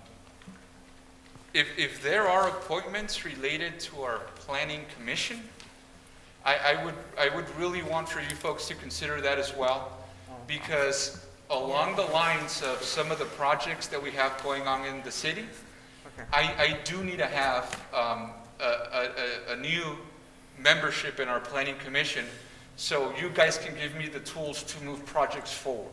Okay. Well, move forward then, and let's try to see finish? how far we could get. Okay. Another hour. Okay. Ms. Lovatos and I have covered the brunt of our presentation. I think we understand what the modifications to our budget that we are requesting, what they are. The additional information here is a comparison of where we stand now compared to the previous year, referring specifically to our sales tax for this quarter. And it's self-explanatory. At this point right now, if I may, I would like to entertain any questions or comments on the item so Ms. Lovatos and I can answer them. I don't have it. Were you done? Yes. Okay. Out of all those savings, how many of those are one-time monies that we can use now, but maybe next year we won't have those monies anymore? No, We're not considering any one-time monies. But I mean, like, I know that we're using that 100,000 from previous grants, housing grants that now we're able to charge As administrative costs. expenditures, yes, as revenues, we're not considering any one-time monies coming in. Those will be reflected as we receive the money. So there's no one-time monies? No There will be one-time revenues. Those will be something that we can probably project that they might be there, because, today, now we're able to see those savings using those items, or those specific, sources. Sure. But moving forward, I just don't want to depend on finding money, right? Hopefully we Correct. can generate, and I know, we can't really generate due to the current condition, but, someone said that, we need to strategize, we need to put a plan, just like what we're working on COVID, tackling this pandemic, but also we need to put a very robust plan, economic recovery for our city. And I would like to see something also being, put together as soon as possible, just to plan how we're going to get out of this and how we're going to incentivize or actually have our local businesses have the information, have what they need from us so they can get back to business as soon as we're ready, or even before that, because some of these businesses, are supposed to be partially open, restaurant, service industry, but I don't see that a lot. So again, I don't know if it is on them or any challenges, but any type of just taking the lead, taking a proactive approach. So if we can just look into that, so we don't depend on finding monies. Right now we were lucky, and we're lucky to have that, but we're depending on chances. So, And that's a point well taken, Councilman Garcia, and what Ms. Lovatos and I will make sure is that your comments are factored in to our next quarter report, so we can update you what we've been able to identify as you are requesting right now. Okay. With that in mind, I would just, for the order of our agenda, can we just please have a motion and a second to extend the meeting for 1 hour, and we can take a vote on it? Yes. motion to extend the meeting for another hour? Sure, I'll second it. Aye. Mayor Arreola Fernandez, Mayor Pro Tem Moreno, Aye. Councilmember Ureña is absent, Councilmember Romo, Councilmember Garcia. Aye. Motion passes 4-1. Okay. Okay, moving forward. Gavin, Now? I need a. Yeah, now for number 7B, we need a vote. I need a vote. Okay, so now, can I have a motion for, that motion for 7B? A motion To approve the budget to approve the 2021 second quarter budget status report and proposed budget amendment. Well, I'll second that, thank you. Okay. Mayor Arreola Fernandez. Aye. Mayor Pro Tem Moreno. Aye. Councilmember Ureña is absent. Councilmember Romo. Aye. Councilmember Garcia. Aye. Motion passes 4-1. Moving on to item 8, an urgency ordinance of the City of Calexico, California, enacting a temporary memorandum on commercial eviction due to non-payment of rent where the failure to pay is due to COVID-19 related income loss and setting forth the facts constituting such urgency approval. Now, can you give us a background? Yes, absolutely. Per the request of Councilwoman Romo and Councilmember Ureña, the city attorney and myself worked on this item. And I have a very simple way to summarize this item. But then I want to defer to Ms. Romo or Mr. Ureña in case you wish to add anything that I may have missed. Back in March, specifically March 16th of 2020, Governor Newsom issued Executive Order N28-20. That order provided a number of items related to the eviction moratorium-related matters statewide. One of the things that's very important that I do want to highlight is that as a result of some of the looming expiration on the dates from that order, the policymakers up in Sacramento, specifically on September 23rd, 2020, approved AB 3088. AB 3088 provided an extension to some of these eviction moratorium opportunities on the residential. However, what we are requesting here is that the commercial side of protections also be considered. AB 3088 runs through March 31st, 2021. At this point right now is that we are asking this council to consider the same protections identified for the residential tenants to the commercial tenants be incorporated congruent with AB 3088 through the end of March. Mr. Councilmember Ureña, please. If you wish to add anything. Yes, thank you, Mr. Figueroa, for such an excellent and succinct explanation of what this is. Essentially, yes, this is what this is. It's a commercial version that is also going to be considered in the El Centro City Council.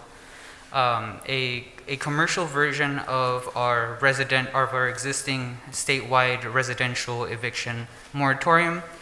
Point blank, this is put on the agenda because this gives our small businesses a fighting chance to keep their locales open during the pandemic so they can, hopefully in a couple months, live to fight another day in the new economy. I feel like resolutions like this one, economic experiments that are being played out before our eyes are very necessary for us to consider innovative policy like this one that could protect some of our small businesses. I feel like if this is not passed, we're going to wake up post-COVID with much less small businesses still living to see another day. We're going to see a lot of them go bankrupt a lot quicker. Any more comments? Mr. Garcia? Just the specifics about this moratorium at the Yes. local level. What are we committing ourselves, or what is our local role at the local level? I know that at the state level, certain protections exist. So adding another layer, a local layer, what is that local layer consisting of? If I was a small business, I just so we can explain this to, that the local business, a small business owner that doesn't know how this works, how this will benefit him or her, right? The pros and cons, how do I navigate this? So if I can just have a very, simple explanation, right? So I can understand that, so everybody else can understand that, and take advantage of it, or decide whether this is for them or not. So if someone can enlighten me with that, I would really appreciate it. Let me try to explain in as clear terms as possible. So the current residential eviction moratorium, it does a very simple function at a statewide level.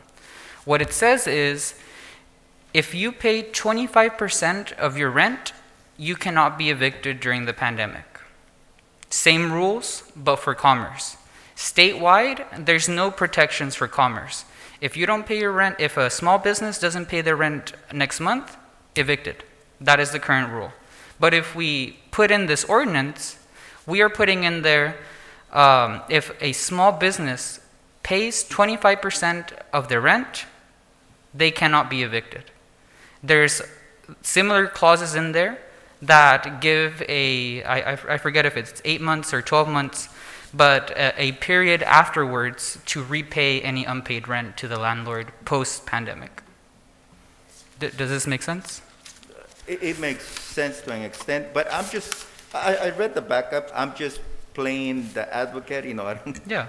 Just so we can understand, out there, people who are watching, people who are business owners, okay, so what does this mean to me?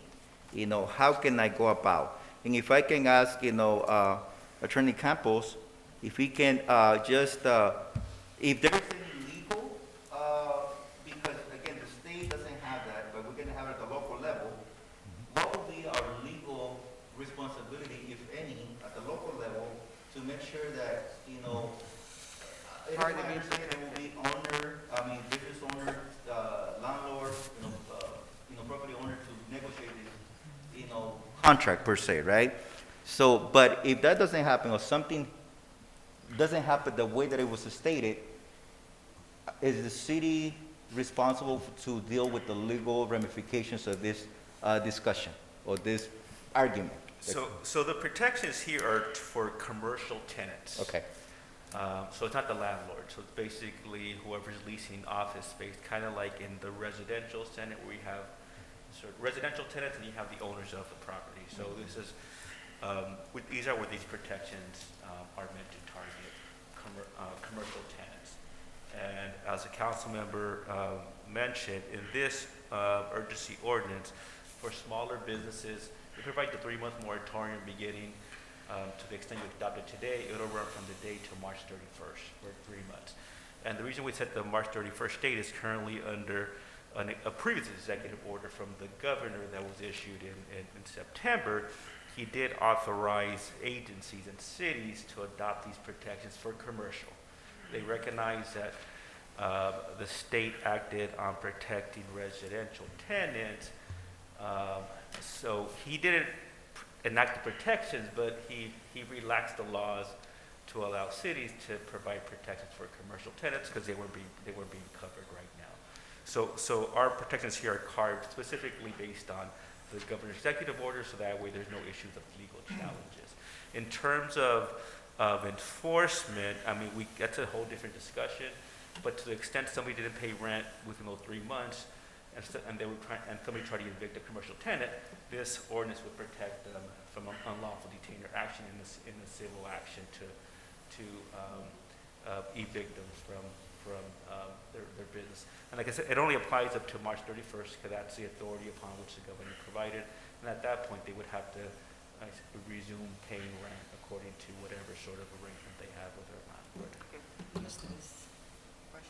They even extended 6 more I get it. It's just that I just want to make sure. We have been talking about educating. We have been talking, make sure that we're transparent. Here, listening to you or Councilman Breña or Ms. Romo, just to make sure that they understand, because there's a lot of misconceptions. There's a lot of just information that it's not accurate, right? And I think we see this as something else. So, but again, I'm always kind of like just seeing, also potential responsibility on the city, if there's any, but, I know, I mean, we're responsible, we're, owe to our citizens to make sure that we're transparent. So, the other thing is, make sure that we do a very detailed campaign to inform. If we so decide to pass this item, right? So again, we just want to make sure. I just want to make sure that we coordinate and we inform as clear and as elementary as possible. There was some litigation on these related actions months ago in LA, but their ordinances were a lot more prescriptive. So I mean, that's the reality. You did have some challenges from, say, out there where like the I can't remember if it was I think it was some of the company, like the apartment sort of associations, or were some challenges in LA, but their ordinance was a lot different. I can't recall off the top of my head, but that just FYI, you never know. But like I said, we crafted ours consistent with what the governor's emergency order giving the authority for cities to adopt this type of ordinance. So we kind of aligned ours similar to the authority provided by the governor in the executive order. In LA, they were going beyond that, and some cities do, but here we're aligning ours to the executive order of the governor, which authorized cities to provide these type of commercial tenant protections. Okay. Madam Mayor, can I say something? Can I make a comment? It's Mr. Campos. So this protection is for COVID families that have been affected, not just, it's not a blanket for everybody, is that correct? No, there's two requirements. One, Right. yes, There's about 7 requirements when that your have rent to is qualify. due, you have to make a statement saying that your inability to pay the rent due to some sort of COVID financial impact, right? The fact that either a lot of businesses are closed voluntarily because they just can't open. We have all these shutdown orders from the state where you just can't open right now. So yes, it's not just you don't have to pay, but you have to make within 30 days of rent being due, submit a notice to your landlord saying that you can't pay the rent due to an financial impact, and then submit some sort of documentation supporting that. And then also one of the reasons that I read was that the law was enacted is because you prevented that family, aside from the hardship, because you can't come out, I understand the pandemic, to avoid that family to moving somewhere else, and then they go infect somebody else. Mm-hmm. That's also a measure for that reason, for the law was enacted. Okay. Madam Mayor, if I may interject with just one brief thing. Mr. Garcia, those are not just excellent questions, they're like foundational questions. I wanted to share with you, especially your last point on education. I wanted to share with you during the campaign with the residential eviction commercial, the residential eviction moratorium was in effect, but I was getting a lot of calls from senior citizens. Una señora en específico me llamó y me dice, me quieren desalojar. The landlord is telling me, I'm raising your rent by $100 right now in the middle of the pandemic, which is number one, illegal. You can't raise it more than 10% during the pandemic. She didn't know that. And she also didn't know how to protect herself. So very, very clearly, you're absolutely right. It doesn't matter what we pass if the people out there don't know how to enact these rights that we're giving them. So with the small business community, as soon as we adopt this, if we so choose to, yes, we need to make sure that it's enforced out there, and the biggest enforcer, like you say, is la educación. And y lo mismo, excellent comments by Mr. Moreno. Critical questions.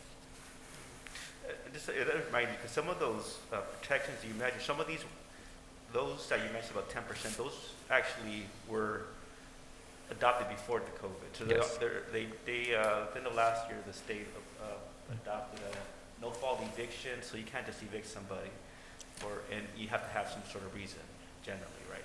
And then two, it limited the amount of increases. So at the end of last year, you actually saw a lot of evictions because before the law came into effect, a lot of landlords evicted people, raised the rents because they knew that they knew coming January they were going to be capped on that 10%. So they evicted people, raised the rent, and then kind of so. But yes, but it's good to know that. But some of those protections are actually permanent. Yes. Like that 10%. So even after COVID, and that's probably good. Those are probably good I believe the 10% wasn't rent control. The 10% was specifically essential good. What is that ordinance? When you have a declaration of emergency, you can't raise 10% on essential goods like food, transportation. Housing falls under that. Yeah, price. Okay, yeah. Mhm. So yeah, there's similar protection under state law currently too. Yes, The yes. price gouging. Price gouging, yeah, and that's every time we have the earthquake, El Sol, you go to El Sol y sube $2 el agua. I mean, we don't enforce a lot of these laws, and we should, because this is consumer protection. Okay, moving on. Okay. Do I have a motion to approve this item 8? Motion to approve. I will second. Mayor Aurora Fernandez, Aye. Mayor Pro Tem Moreno, Aye. Councilmember Ureña, Aye. Councilmember Romo, Aye. Councilmember Garcia. Aye. Motion passes unanimously. Moving to item 9, approval of project modification and an addendum to the final environmental impact report for the Calexico wastewater treatment plant upgrade and expansion project, State Clearinghouse number 2009011092. Absolutely, Madam Mayor. Members of the council, the community, it's very important that I provide you a brief recap of the background behind this item. So we all know that for the longest time, we've needed to do significant upgrades to our wastewater plant here in the city. As a result of that, back in 2009, a full-blown environmental impact report for the upgrades that were being proposed for the plant was completed. It was filed with the State Clearinghouse, as it should have been. Fast forward 11 years later, there is a need to make sure that given that enough time has elapsed, and finally we have the resources to the bonds that we were able to sell to fund these important infrastructure projects, that we create and perform an addendum to that EIR to make sure that we update some of the improvements that we're going to do. Why? So we can be more effective and efficient. It's not the same to have proposed something 10 years before to what we can do now. So with that in mind, the thing that I want to share here is that one of the biggest things that we're going to accomplish is increasing our capacity, the capacity of the wastewater treatment plant. Currently, right now, we're treating 2.7 million gallons a day. The future upgrade that we're looking at is to be able to treat 5.8 million gallons a day. And all that's going to be done through the improvements that we are proposing. Ms. Falomir, who is still here with us, thank you, and myself were able to give you folks a tour along with the other staff members and share with you what those upgrades will entail. Firsthand, you heard from our operators what those improvements are going to be and how they're going to benefit our community and those that wish to do business in Calexico in the future. So with that in mind, at this moment right now, what we are seeking is the approval of the modifications that are now reflected in the addendum to the EIR. There is one thing that I do want to be clear on, and I received a suggestion and a recommendation, and that is that we have the same experience that you folks received in terms of given the information by our lead operators at the wastewater treatment plant, that we offer that same opportunity to the members of Calexico, the residents of our community. So what I'm going to be working with our administrative manager from the Public Works Department on is to make sure that at our February meetings, we're going to decide which one we're going to be providing such presentation by the people that handle the day-to-day operations of our wastewater treatment plant to the community. So you guys can expect that as an item that's going to come up in your agenda in the month of February. With that said, at this moment, I would be more than happy to address any comments or questions. It's very important, folks, and every member in the community out there, that at this moment right now, the complete design has been completed by the third-party consultant that the city chose in March of 2019. What that means right now is that we are ready to begin the actual procurement of the project. In other words, beginning the bidding process to make sure that we get going. Okay. Good. Any questions? Okay, do I have a motion to approve Make item a 9? motion to approve. Do I have a second? Yeah, I'll second it. Mayor Yola Fernandez, Aye. Mayor Pro Tem Moreno, Aye. Councilmember Ureña, Aye. Councilmember Romo, Aye. Councilmember Garcia. Aye. Motion passes unanimously. Moving on to item 10, award bid for the new water line on Olive Avenue to Alley West South SR, what is it? State route. State route. State route. Yeah, State Route 111. 111 to State Route 98, widening project pay construction in the amount of $387,842.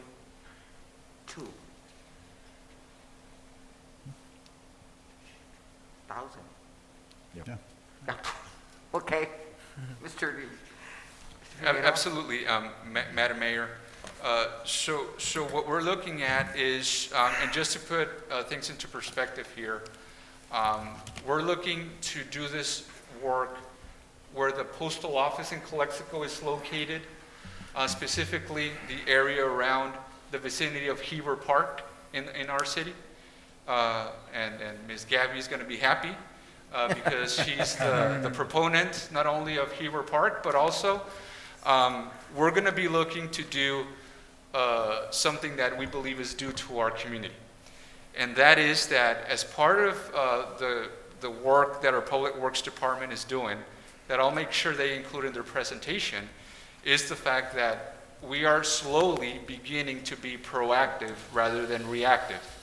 What that means is that we have a schedule of projects in which we are replacing water lines. Depending on the magnitude of the project, sometimes we need to procure the project, obviously. That is what you have here in front of you today. We are looking to replace a 4 to 6 inch water line with an 8-inch water line. What is that going to do? That's going to increase capacity and it's going to increase water pressure for our residents in that part of town. With that said, we went through an extensive procurement process for which we received 3 proposals. Those 3 proposals are summarized in your backup documentation. And at this moment right now, what we as staff are recommending is that this city council consider the lowest bid from the procurement process. And that would be, as we are recommending, for K Construction in the amount of $387,842. Excuse me, how many companies competed for this job? Absolutely, Councilwoman Romo. We received 3 proposals. 3? 3. Good. Any questions? Do I have a motion to approve this item 10? Motion to approve. I'll second it. Second? Mayor Yola Fernandez, Aye. Mayor Pro Tem Moreno, Aye. Councilmember Ureña, Aye. Councilmember Romo, Aye. Councilmember Garcia. Aye. Motion passes unanimously. Authorize, moving on to item 11, authorize city manager to sign a contract amendment with 10 Over Studio to provide project inspection services and additional construction administration services for the new fire station headquarters. Thank you very much, Mayor, council members. It's important also for our community to get, besides a narrative on this staff report, an update of what's transpiring at the new fire hall station project that we're embarking on. If you recall, and members of the community may recall, a few months back, we brought an item to the attention of this body in which we sought your direction and approval to get the proper consultant to come in and do the proper soil sampling as mandated by the California Building Code. One of the biggest issues, as we know, is that we have a very, very old facility that got demolished, but given that there are particular elements that could be found that are now very, very carefully looked at in our current environmental law, we had to address it at the time. What you have here in front of you today is specific certification inspection services that are required to, again, follow along the lines of the California Building Code. Right now, Paragon is currently assisting 10 Over Studios, who is the, if you want to call, the main contractor for the project. With that said, what we're seeking here from this council is the consideration that we do not increment, very clear, do not increment the budget for the project, but simply move funding from one line item where we can actually cover the inspection services that we are being mandated to do by the California Building Code. With that in mind, that is the essence of the item here in front of you. I'll be happy, and the chief is also here with us still. If you wish to have any comments, questions answered, we are more than happy to do so. Excellent. Questions? No? Does this delays that completion date by any chance? Now, as a matter of fact, given the close-knit partnership that we have with 10 Over Studios, this falls within the project schedule that was prepared for the project. So by no means bringing this item at this time will create any type of delay. If anything, it falls within the project schedule that we created. Okay. Yeah, because I pass by and I see their locations. I mean, their headquarters now. It's not appropriate. And we understand. It's a sacrifice. But actually, the conversation, Councilman Garcia, on this item occurred in the latter part of 2020. We took enough time to prepare the item accordingly. We ran it by legal. We got the blessing from legal, and it falls within our timeline of the project. Okay, so and again, you're just moving monies. I said it that other time also when we had the other for the inspection. I just want to make sure that again, we're staying within budget and we're moving monies from one item to the other. But all these things, I would love to see some savings. Savings because I know that the fire department will have a brand new facility, but we know what else is lacking. So hopefully we can, somehow, save some money and be able to buy some other much needed things for them also. So that's where I said the last time. That's where I say now. So let's just make sure when we move money around, probably next time, if you can bring the the budget and how we're looking, where we are, or I'll go back and if I have that, or if you can provide it, I would love to see that. And we appreciate those comments, and let me share something with you. When you made those comments a few months back, they were conveyed to our project manager, and our project manager, as a result of us conveying, in this case, I want to credit the chief, because he passed on the message per what was shared here, and as a result of that, there is actually right now an opportunity that we're looking at to not only look at potentially, depending on how the project unfolds, to have some savings. If that's the case, look to reinvest them to make sure that at the end of the day we can enhance even more the facilities for our firefighters. Yeah, facilities or equipment. Yes, absolutely. Whatever we can do, because absolutely. Again, we'll have a shiny house and all furniture. Sure. So, Okay. thanks. No, you finish. Okay, moving on to, do I have an Approval? Motion to approve? Okay, you approve? No, a motion to approve, so. Motion to approve. Yes, motion to approve. Second. Second. Mayor Aye. Arreola. Mayor Potem Moreno. Aye. Councilmember Ureña. Aye. Councilmember Romo. Councilmember Garcia. Aye. Motion passes unanimously. Moving on to item 12, adopt annual encroachment permit form and fee schedule.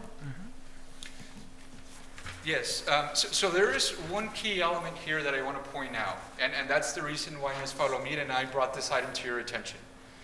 We constantly have utility companies that come and provide a service to the city of Calexico, come and request permits, specifically encroachment permits, to do the job that they need to. Given that these are the same or the constant flow of companies coming to our city for the same thing, one of the things that we are seeking here is to address the long-standing issue to little by little try to make Calexico business friendly. So what we are proposing and asking your consideration, given what we are seeing from all these utility companies, is to create an annual permit. An annual permit, given that they routinely come to town, will allow them, in the span of 1 year, paying one time only a reasonable fare that's paid across the region one time, so they can come in and do the service. That at the end of the day is going to benefit a business, it's going to benefit a house, it's going to benefit people living in Calexico. So with that in mind, in a nutshell, I believe that enhances something that we can offer our visitors, our community members, but also at the same time keep up with the industry in terms of what the standard is. Yeah. Okay. Any questions? Question on this. So this is just for utilities? Are we doing just for utilities? That is correct. Yes, only Okay. for utilities. So I would like to see this V also considered for the rest, because I mean, I get it. I get it. The utilities are here. But I get it that also those are the ones that probably have the most resources. So we're not looking at residential or commercial, right? And I know that those fees are quite, steep also. So if we can just go back and maybe consider also something like that. I know we're in the middle of a crisis, but in the middle of crisis, that's where we have to consider everybody also. I think everybody is getting affected, equally. So I would like you for you, and depends what the wish of the council here, but for all of them to be looked at, not just utilities. Yeah, well, for right now, I guess we would approve this, and then we'll move forward to make sure that it looks into. And if I may be clear, specifically on the encroachment permits, which is... Yes, on the encroachment permits. That's what I'm talking about right now.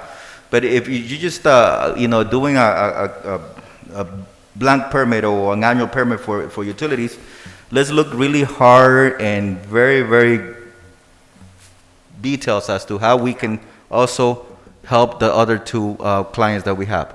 I think it goes hand in hand with, our business attraction and our business friendly that we're trying to do here, not just with some, but with all. So I think that will be my comment, that will be my suggestion, that if so the rest of the council decides to approve this, I would like to see that we get this back. If it's okay and acceptable by this council, what I and staff can do is go back, do the proper research, do the proper due diligence, and even before the next council meeting, I can begin to provide information through my weekly reports to you folks. Okay. Sounds good. I'm very much in agreement with what Garcia says. I have a suggestion on how to do this.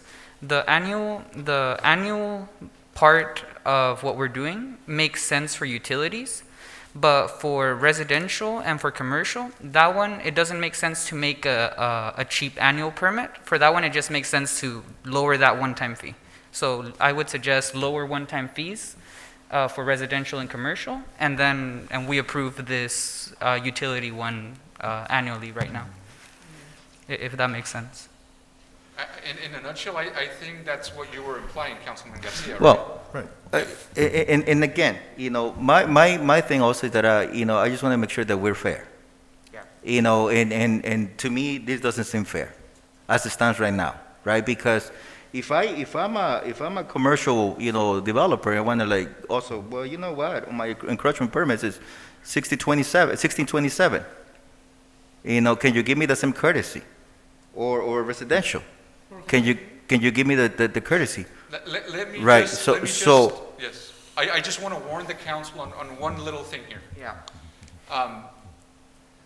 As it is right now, and as I've shared before, this administration has secured monies from SB2, which is a planning grant, in which we're looking to address this situation as a whole for the city. We have an obligation to update our fee schedule citywide. Right. And the way we do that is that through the monies that we're going to get, which is not going to cost our general fund, we're going to procure this project. So and I concur that this is something that has to be looked at, but across the board. Right. And what I do want to share with our community is the fact that we are right now on the verge of issuing that procurement for that particular project that we need to do, which is update our citywide fee schedule. Right. I'll be more than happy to do my due diligence and follow your request. However, I do want to point out that an encroachment permit will only do so much for a developer. What we need to do is tackle the issue holistically. Right. Because honestly, the biggest problem are our impact fees. Yes. Our impact fees are the ones that are keeping people away from wanting to do business in Calexico. That's true. I'll take the word and the recommendation from this body. I just wanted to complement the item with the other project that we're going to embark on. And that was actually going to be my item that I was going to request, to look at those fees. And the sooner the better, because we have been talking about that RFP that should go out soon, so we can go do a comprehensive study. And I think this is the time that we need to do that. I know we are short-handed in everything else, but if there is something I have said that, we should concentrate efforts, it's this also, because this will help us with what you saw also, earlier, the budget. So, again, when we look at these items, let's look at from a holistic approach, not a piecemeal. I get it, and I see that, the utilities are by far the most that use this type of permit. But again, I think it just looks bad, for us catering just to, one particular individual client, So again, let's look at it holistically, and the sooner the better.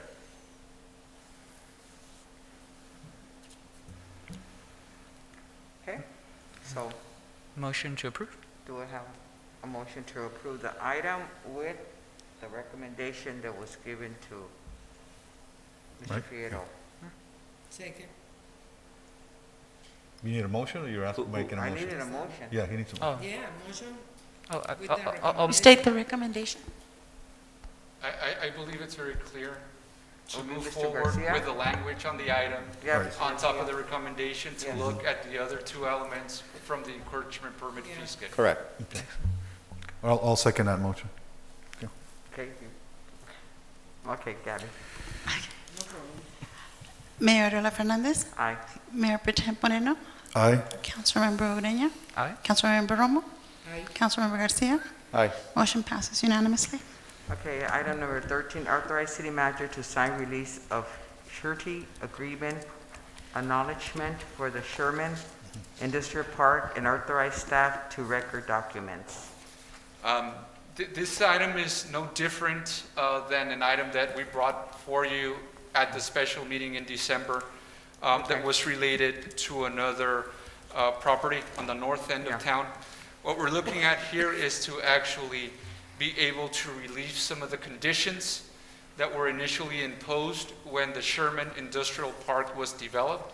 Okay. For all those at home that are still watching, the Sherman Industrial Park is located behind where our public works facilities are right now, and it consists of 9 lots.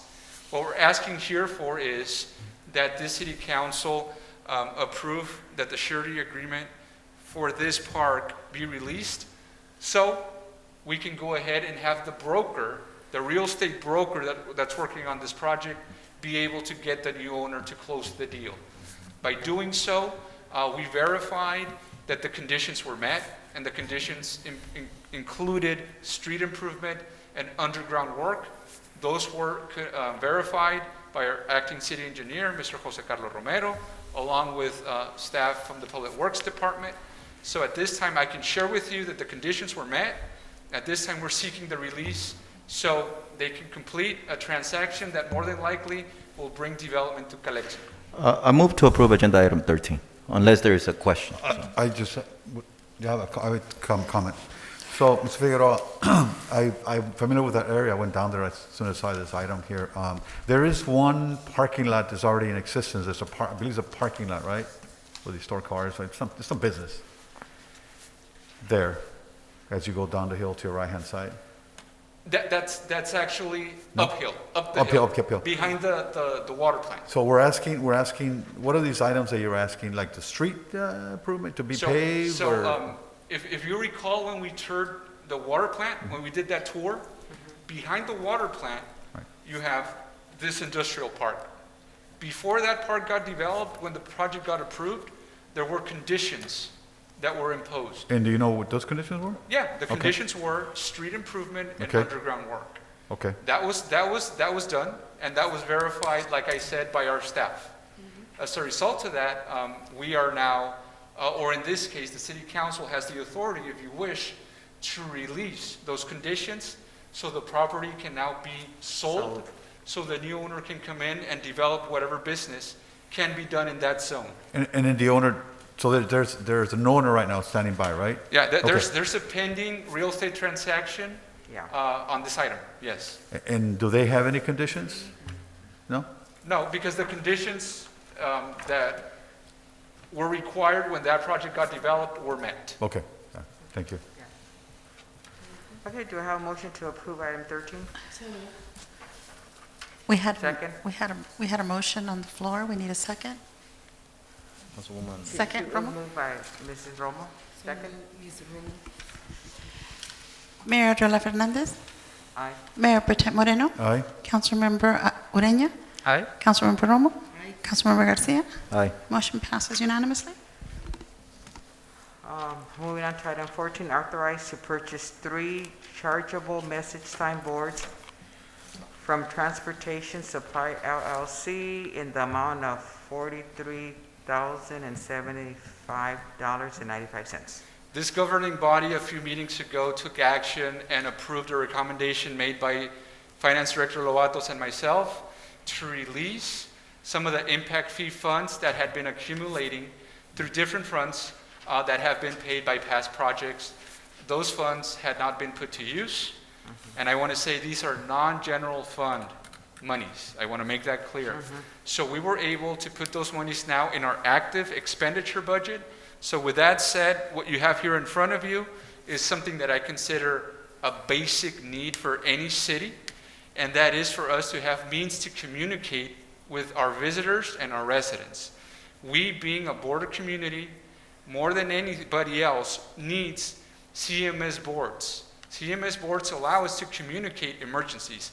They allow us to communicate specific city-related matters that people need to be aware of. We have key intersections in this city that would benefit from these signs. So either my public works staff, police, or fire can utilize to communicate with the people. That is the reason why I'm proposing 3 CMS boards that you have here in front of you. What we did on our end was follow our procurement policy. We secured 3 quotes, and we're recommending that we go with the cheapest one. This would be paid from a non-general fund account, which is the specific traffic impact fee fund. Okay. Any questions? Okay, so do I have a motion to approve item 14? So moved. Do I have a second? I'll second. Oh, good. Mayor Adela Fernandez, Aye. Mayor Pro Tem Moreno, Aye? Councilmember Ureña, Aye. Councilmember Romo, Aye. Councilmember Garcia. Aye. Motion passes unanimously. Mayor, if I may just make a humble request, and this is actually a successor agency item that's very important, and that's item number 20. That is an item related to the city's ROPS. And I'm seeing right now my clock, and it's 10:20. So if you guys bear with me, I mean, I'm not sure if we can just, City Attorney, if with your blessing and that of the council, if we can discuss right now item 20? Sure. I think, do we need a motion? We're in we- agreement? If everybody's in direction, we can go ahead. Okay. Yes. Right, I agree. Okay, so moving on to, we're gonna skip 15, 16, 17, 18, 19, and move on to Twin. Calexico Redevelopment Successor Agency. Item 20, adopt resolution approving the recognized, what is it? Obligation. Recognized obligation payment schedule 21 through 22A and B for the period of July 2021 through June 2022, and approving certain related actions. Thank you very much. And again, the board right now is acting as the Calexico Redevelopment Successor Agency, for the record, City Clerk. With that in mind, last week, specifically on Wednesday, the County Oversight Board took an action on this item. They approved it. Per state policy, we need to bring it to this governing body for your approval as well. And this is following the Health and Safety Code as it reflects the obligation for this Calexico Redevelopment Successor Agency obligation. Basically, what we're seeking here is that we adopt this resolution as it was shared right now in the reading of the subject line by the mayor, where we adopt the recognized obligation payment schedule, which is our duty once that redevelopment banished from California. These are the left behind obligations that we need to do. And I know it's late, and hopefully people can go back and listen to this item, because this item again attests that we are running an efficient finance department in Calexico. This is being brought to the County Oversight Committee at the same time that every other city is. This really has a lot of significance to how we operate as a city. So at this point, it's our duty, and in this case, the Redevelopment Successor Agency here in Calexico, to either discuss and approve or make a determination on this item. Okay. Any discussion? Any discussion? No? Okay, so do I have a motion to approve it? Motion to approve. Do I have a second? Second. Mayor Arreola Fernandez, Aye. Mayor Pro Tem Moreno, Aye. Councilmember Ureña, Aye. Councilmember Romo, Aye. Councilmember Garcia. Aye. Motion passes unanimously.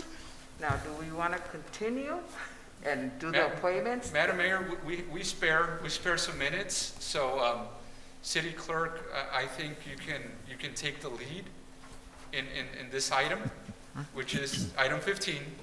Don't be surprised. Okay. It's the appointments by the mayor and the council, so you can at least walk us through the items as with the recommendations that we have on the staff report. Okay, Um, so we could just go down, just go, because I already have mine. So in other words, We have, just provide the logistics of how you want this to go. okay, so what we will do is you can just call on the council members, and we would like just to go down the line of commissions, name the commission, name the commissioner you wish to appoint, and that is it. There is no motion on this, you just make your appointment. Okay. Okay. Moving on, okay, so appointments by mayor and council members to the following commission, boards, and committees. Pro Mayor Well, thank you. Moreno, Thank you. you want to go down the list and, Okay, you want me to start? and, yeah, Okay. and who you have, and if you don't, we just, isn't it Gabby, they just hold on and they could Right. attend? Yeah. They could attend, If you don't have a motion, just state it, and we will put it on the next Right. agenda. Well, I have a few, I haven't filled it on, but I do have three. At the Arts and Historical Commission, I'm going to appoint Jimmy Dorantes. okay, Police Commission, I'm going to appoint Salvador Munoz. At the Business Improvement District, Blanca E. Morales. And that's all I have. okay. Thank you. Councilman Ureña? Thank you, Madam Mayor. Arts and Historical Commission, Carlos Fitch. Library Board of Trustees, Megan Moreno. Catherine Megan Moreno, I didn't know she had a first name.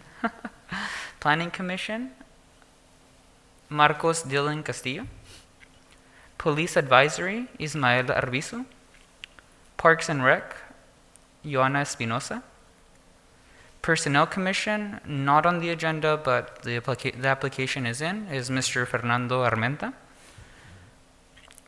Business Improvement District, Michelle Ortiz. Measure H Committee, Norma Aguilar. And finally, Economic Development, El Señor Horton. Okay, so you have all yours. Mrs. Councilwoman Romo? Okay, thank you. I appointment and art, Roxana Pacheco. Library, Kimberly Maya. Planning Commission, Daniela Flores. Police Commission, Luis J. Castro. Parks and Recreation, Carmen Estrada. Personal Commission, Silvia Bernal. Business Improvement, Alex Perrone. Sales Tax Cities, Araceli Felix. Economic Development, Marisela Quiñones. Thank you, madam. For Art and Historical Commission, Carmen Durazo. Planning Commission, Jose Alejos. Police Advisory Commission, Orlando Espino. That's great. And then that's it. Okay. And I have 3 pending, but I already have one right now. Okay, so for my Planning Commission, Mr. Bill Hodge, and that's all I have for right now.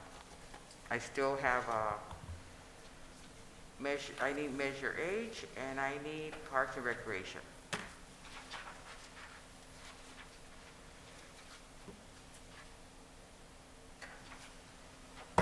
Okay, so we all have that. So could we move on to? Just one thing, Clerk Garcia. Oh, I'm sorry. I just remember one. Did we receive on Armando Martinez for the Economic Development Finance Advisory Committee? So we'll include him. Yes, thank you. Okay, moving on. So, Madam Mayor, at this moment right now, I want to update the council where we stand on the pending items. And if since we're on a roll, can we just, if it's okay with you? ICTC did request an appointment because they want to have Yes, a meeting. because of time constraints, yes. And that's the reason why I'm going to request, if we can just go past the 10:30 mark that you approved, just so we can tackle the remaining items, it would really be of help. Mm-hmm. Okay, I have no problem. No problem either. Yeah. Okay, then, so moving on. Can you just make a motion that you're willing to go past 10:30 to finish the agenda? Do I have a motion to go past 10:30 to finish the agenda? A motion to approve until we finish the agenda. That's it. Second that motion. Have a second? Mayor Arreola Fernandez. Mayor Pro Tem Moreno. Aye. Councilmember Ureña. Aye. Councilmember Romo. Aye. Councilmember Garcia. Aye. Motion passes unanimously. Okay, moving on to item 16. So, will you be giving us that information? Absolutely, Madam Mayor. So this is the appointment of a delegate member and an alternate member to the Southern California Association of Governments, what we know as SCAG, specifically because we have a regional conference and General Assembly in the month of May. Aside from that, there are other duties that whoever gets selected will have in terms of representation for the city of Calexico. So with that said, it's up to your discretion as a governing body to designate the delegate member and the alternate member. I would like to make a motion to appoint Mayor Arreola Fernandez as primary. Okay, I will second that motion. okay. How about the alternate? But do you want to? No, it's just a primary right now. For the alternate, okay, for the alternate, I'll nominate Yeah. Javier Okay. Moreno. Wait, Hold on. we can do Can- both can- at once. Yeah, two Right. votes. We can do both at once. No. No, 2 votes. Individual. You want individual? Huh? Okay. Right. Mayor Arreola Fernandez. Aye. Mayor Pro Tem Moreno. Aye. Councilmember Ureña. Aye. Councilmember Romo. Aye. Councilmember Garcia. Motion passes unanimously. Okay, now, for the alternate, Mm-hmm. I make a motion to nominate Mr. Javier Moreno. I will second that motion. Mayor Arreola Fernandez. Aye.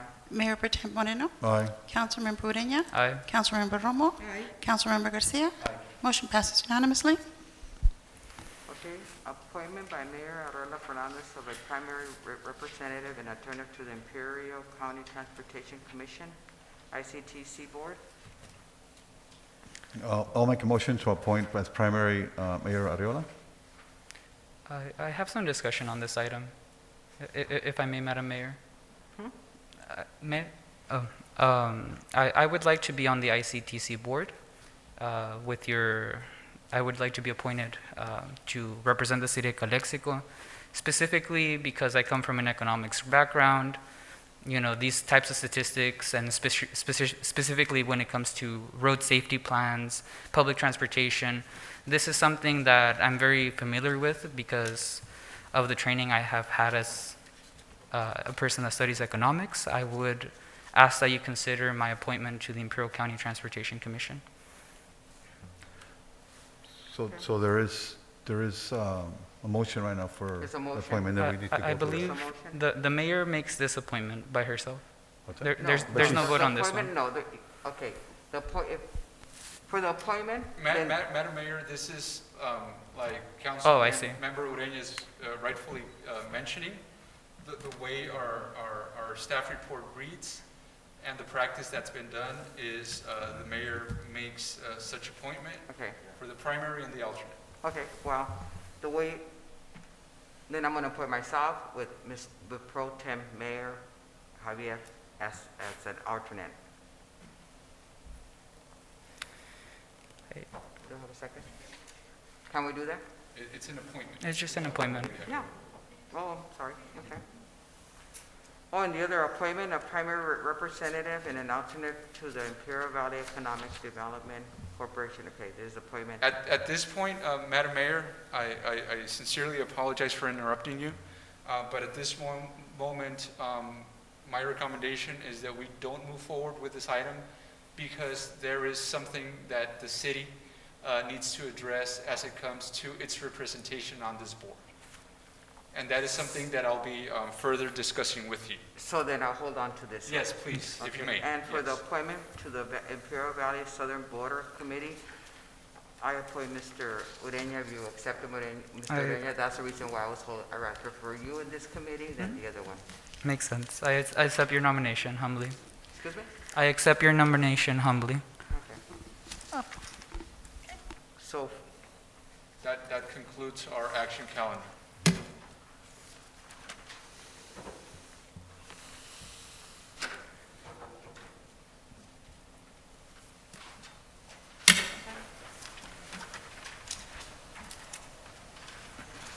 I guess it is Future agenda items, no? 10:35 now, but we did not say we wanted for the agenda, for the next agenda. Oh. Future agenda items? Items for our next agenda, or to just email, have them emailed to you? You folks make that decision, not me. But you provide direction as council. Right. I'll email my items to Figueroa. If you folks agree that as in unison, that's what you wish to do, Yes. there's no issue at all. With the exception of one that I want to ask Mr. Moreno for permission and collaboration on. I forget how many members it takes to call a special meeting, but I specifically want to collaborate with you to make an agenda for a special meeting, specifically on transitional housing. I feel like we can do a lot for our homeless community without spending money, and we should come up with an agenda, call a special meeting, and try to move on Maribel Padilla's initiatives, if the Mayor Pro Tem so agrees.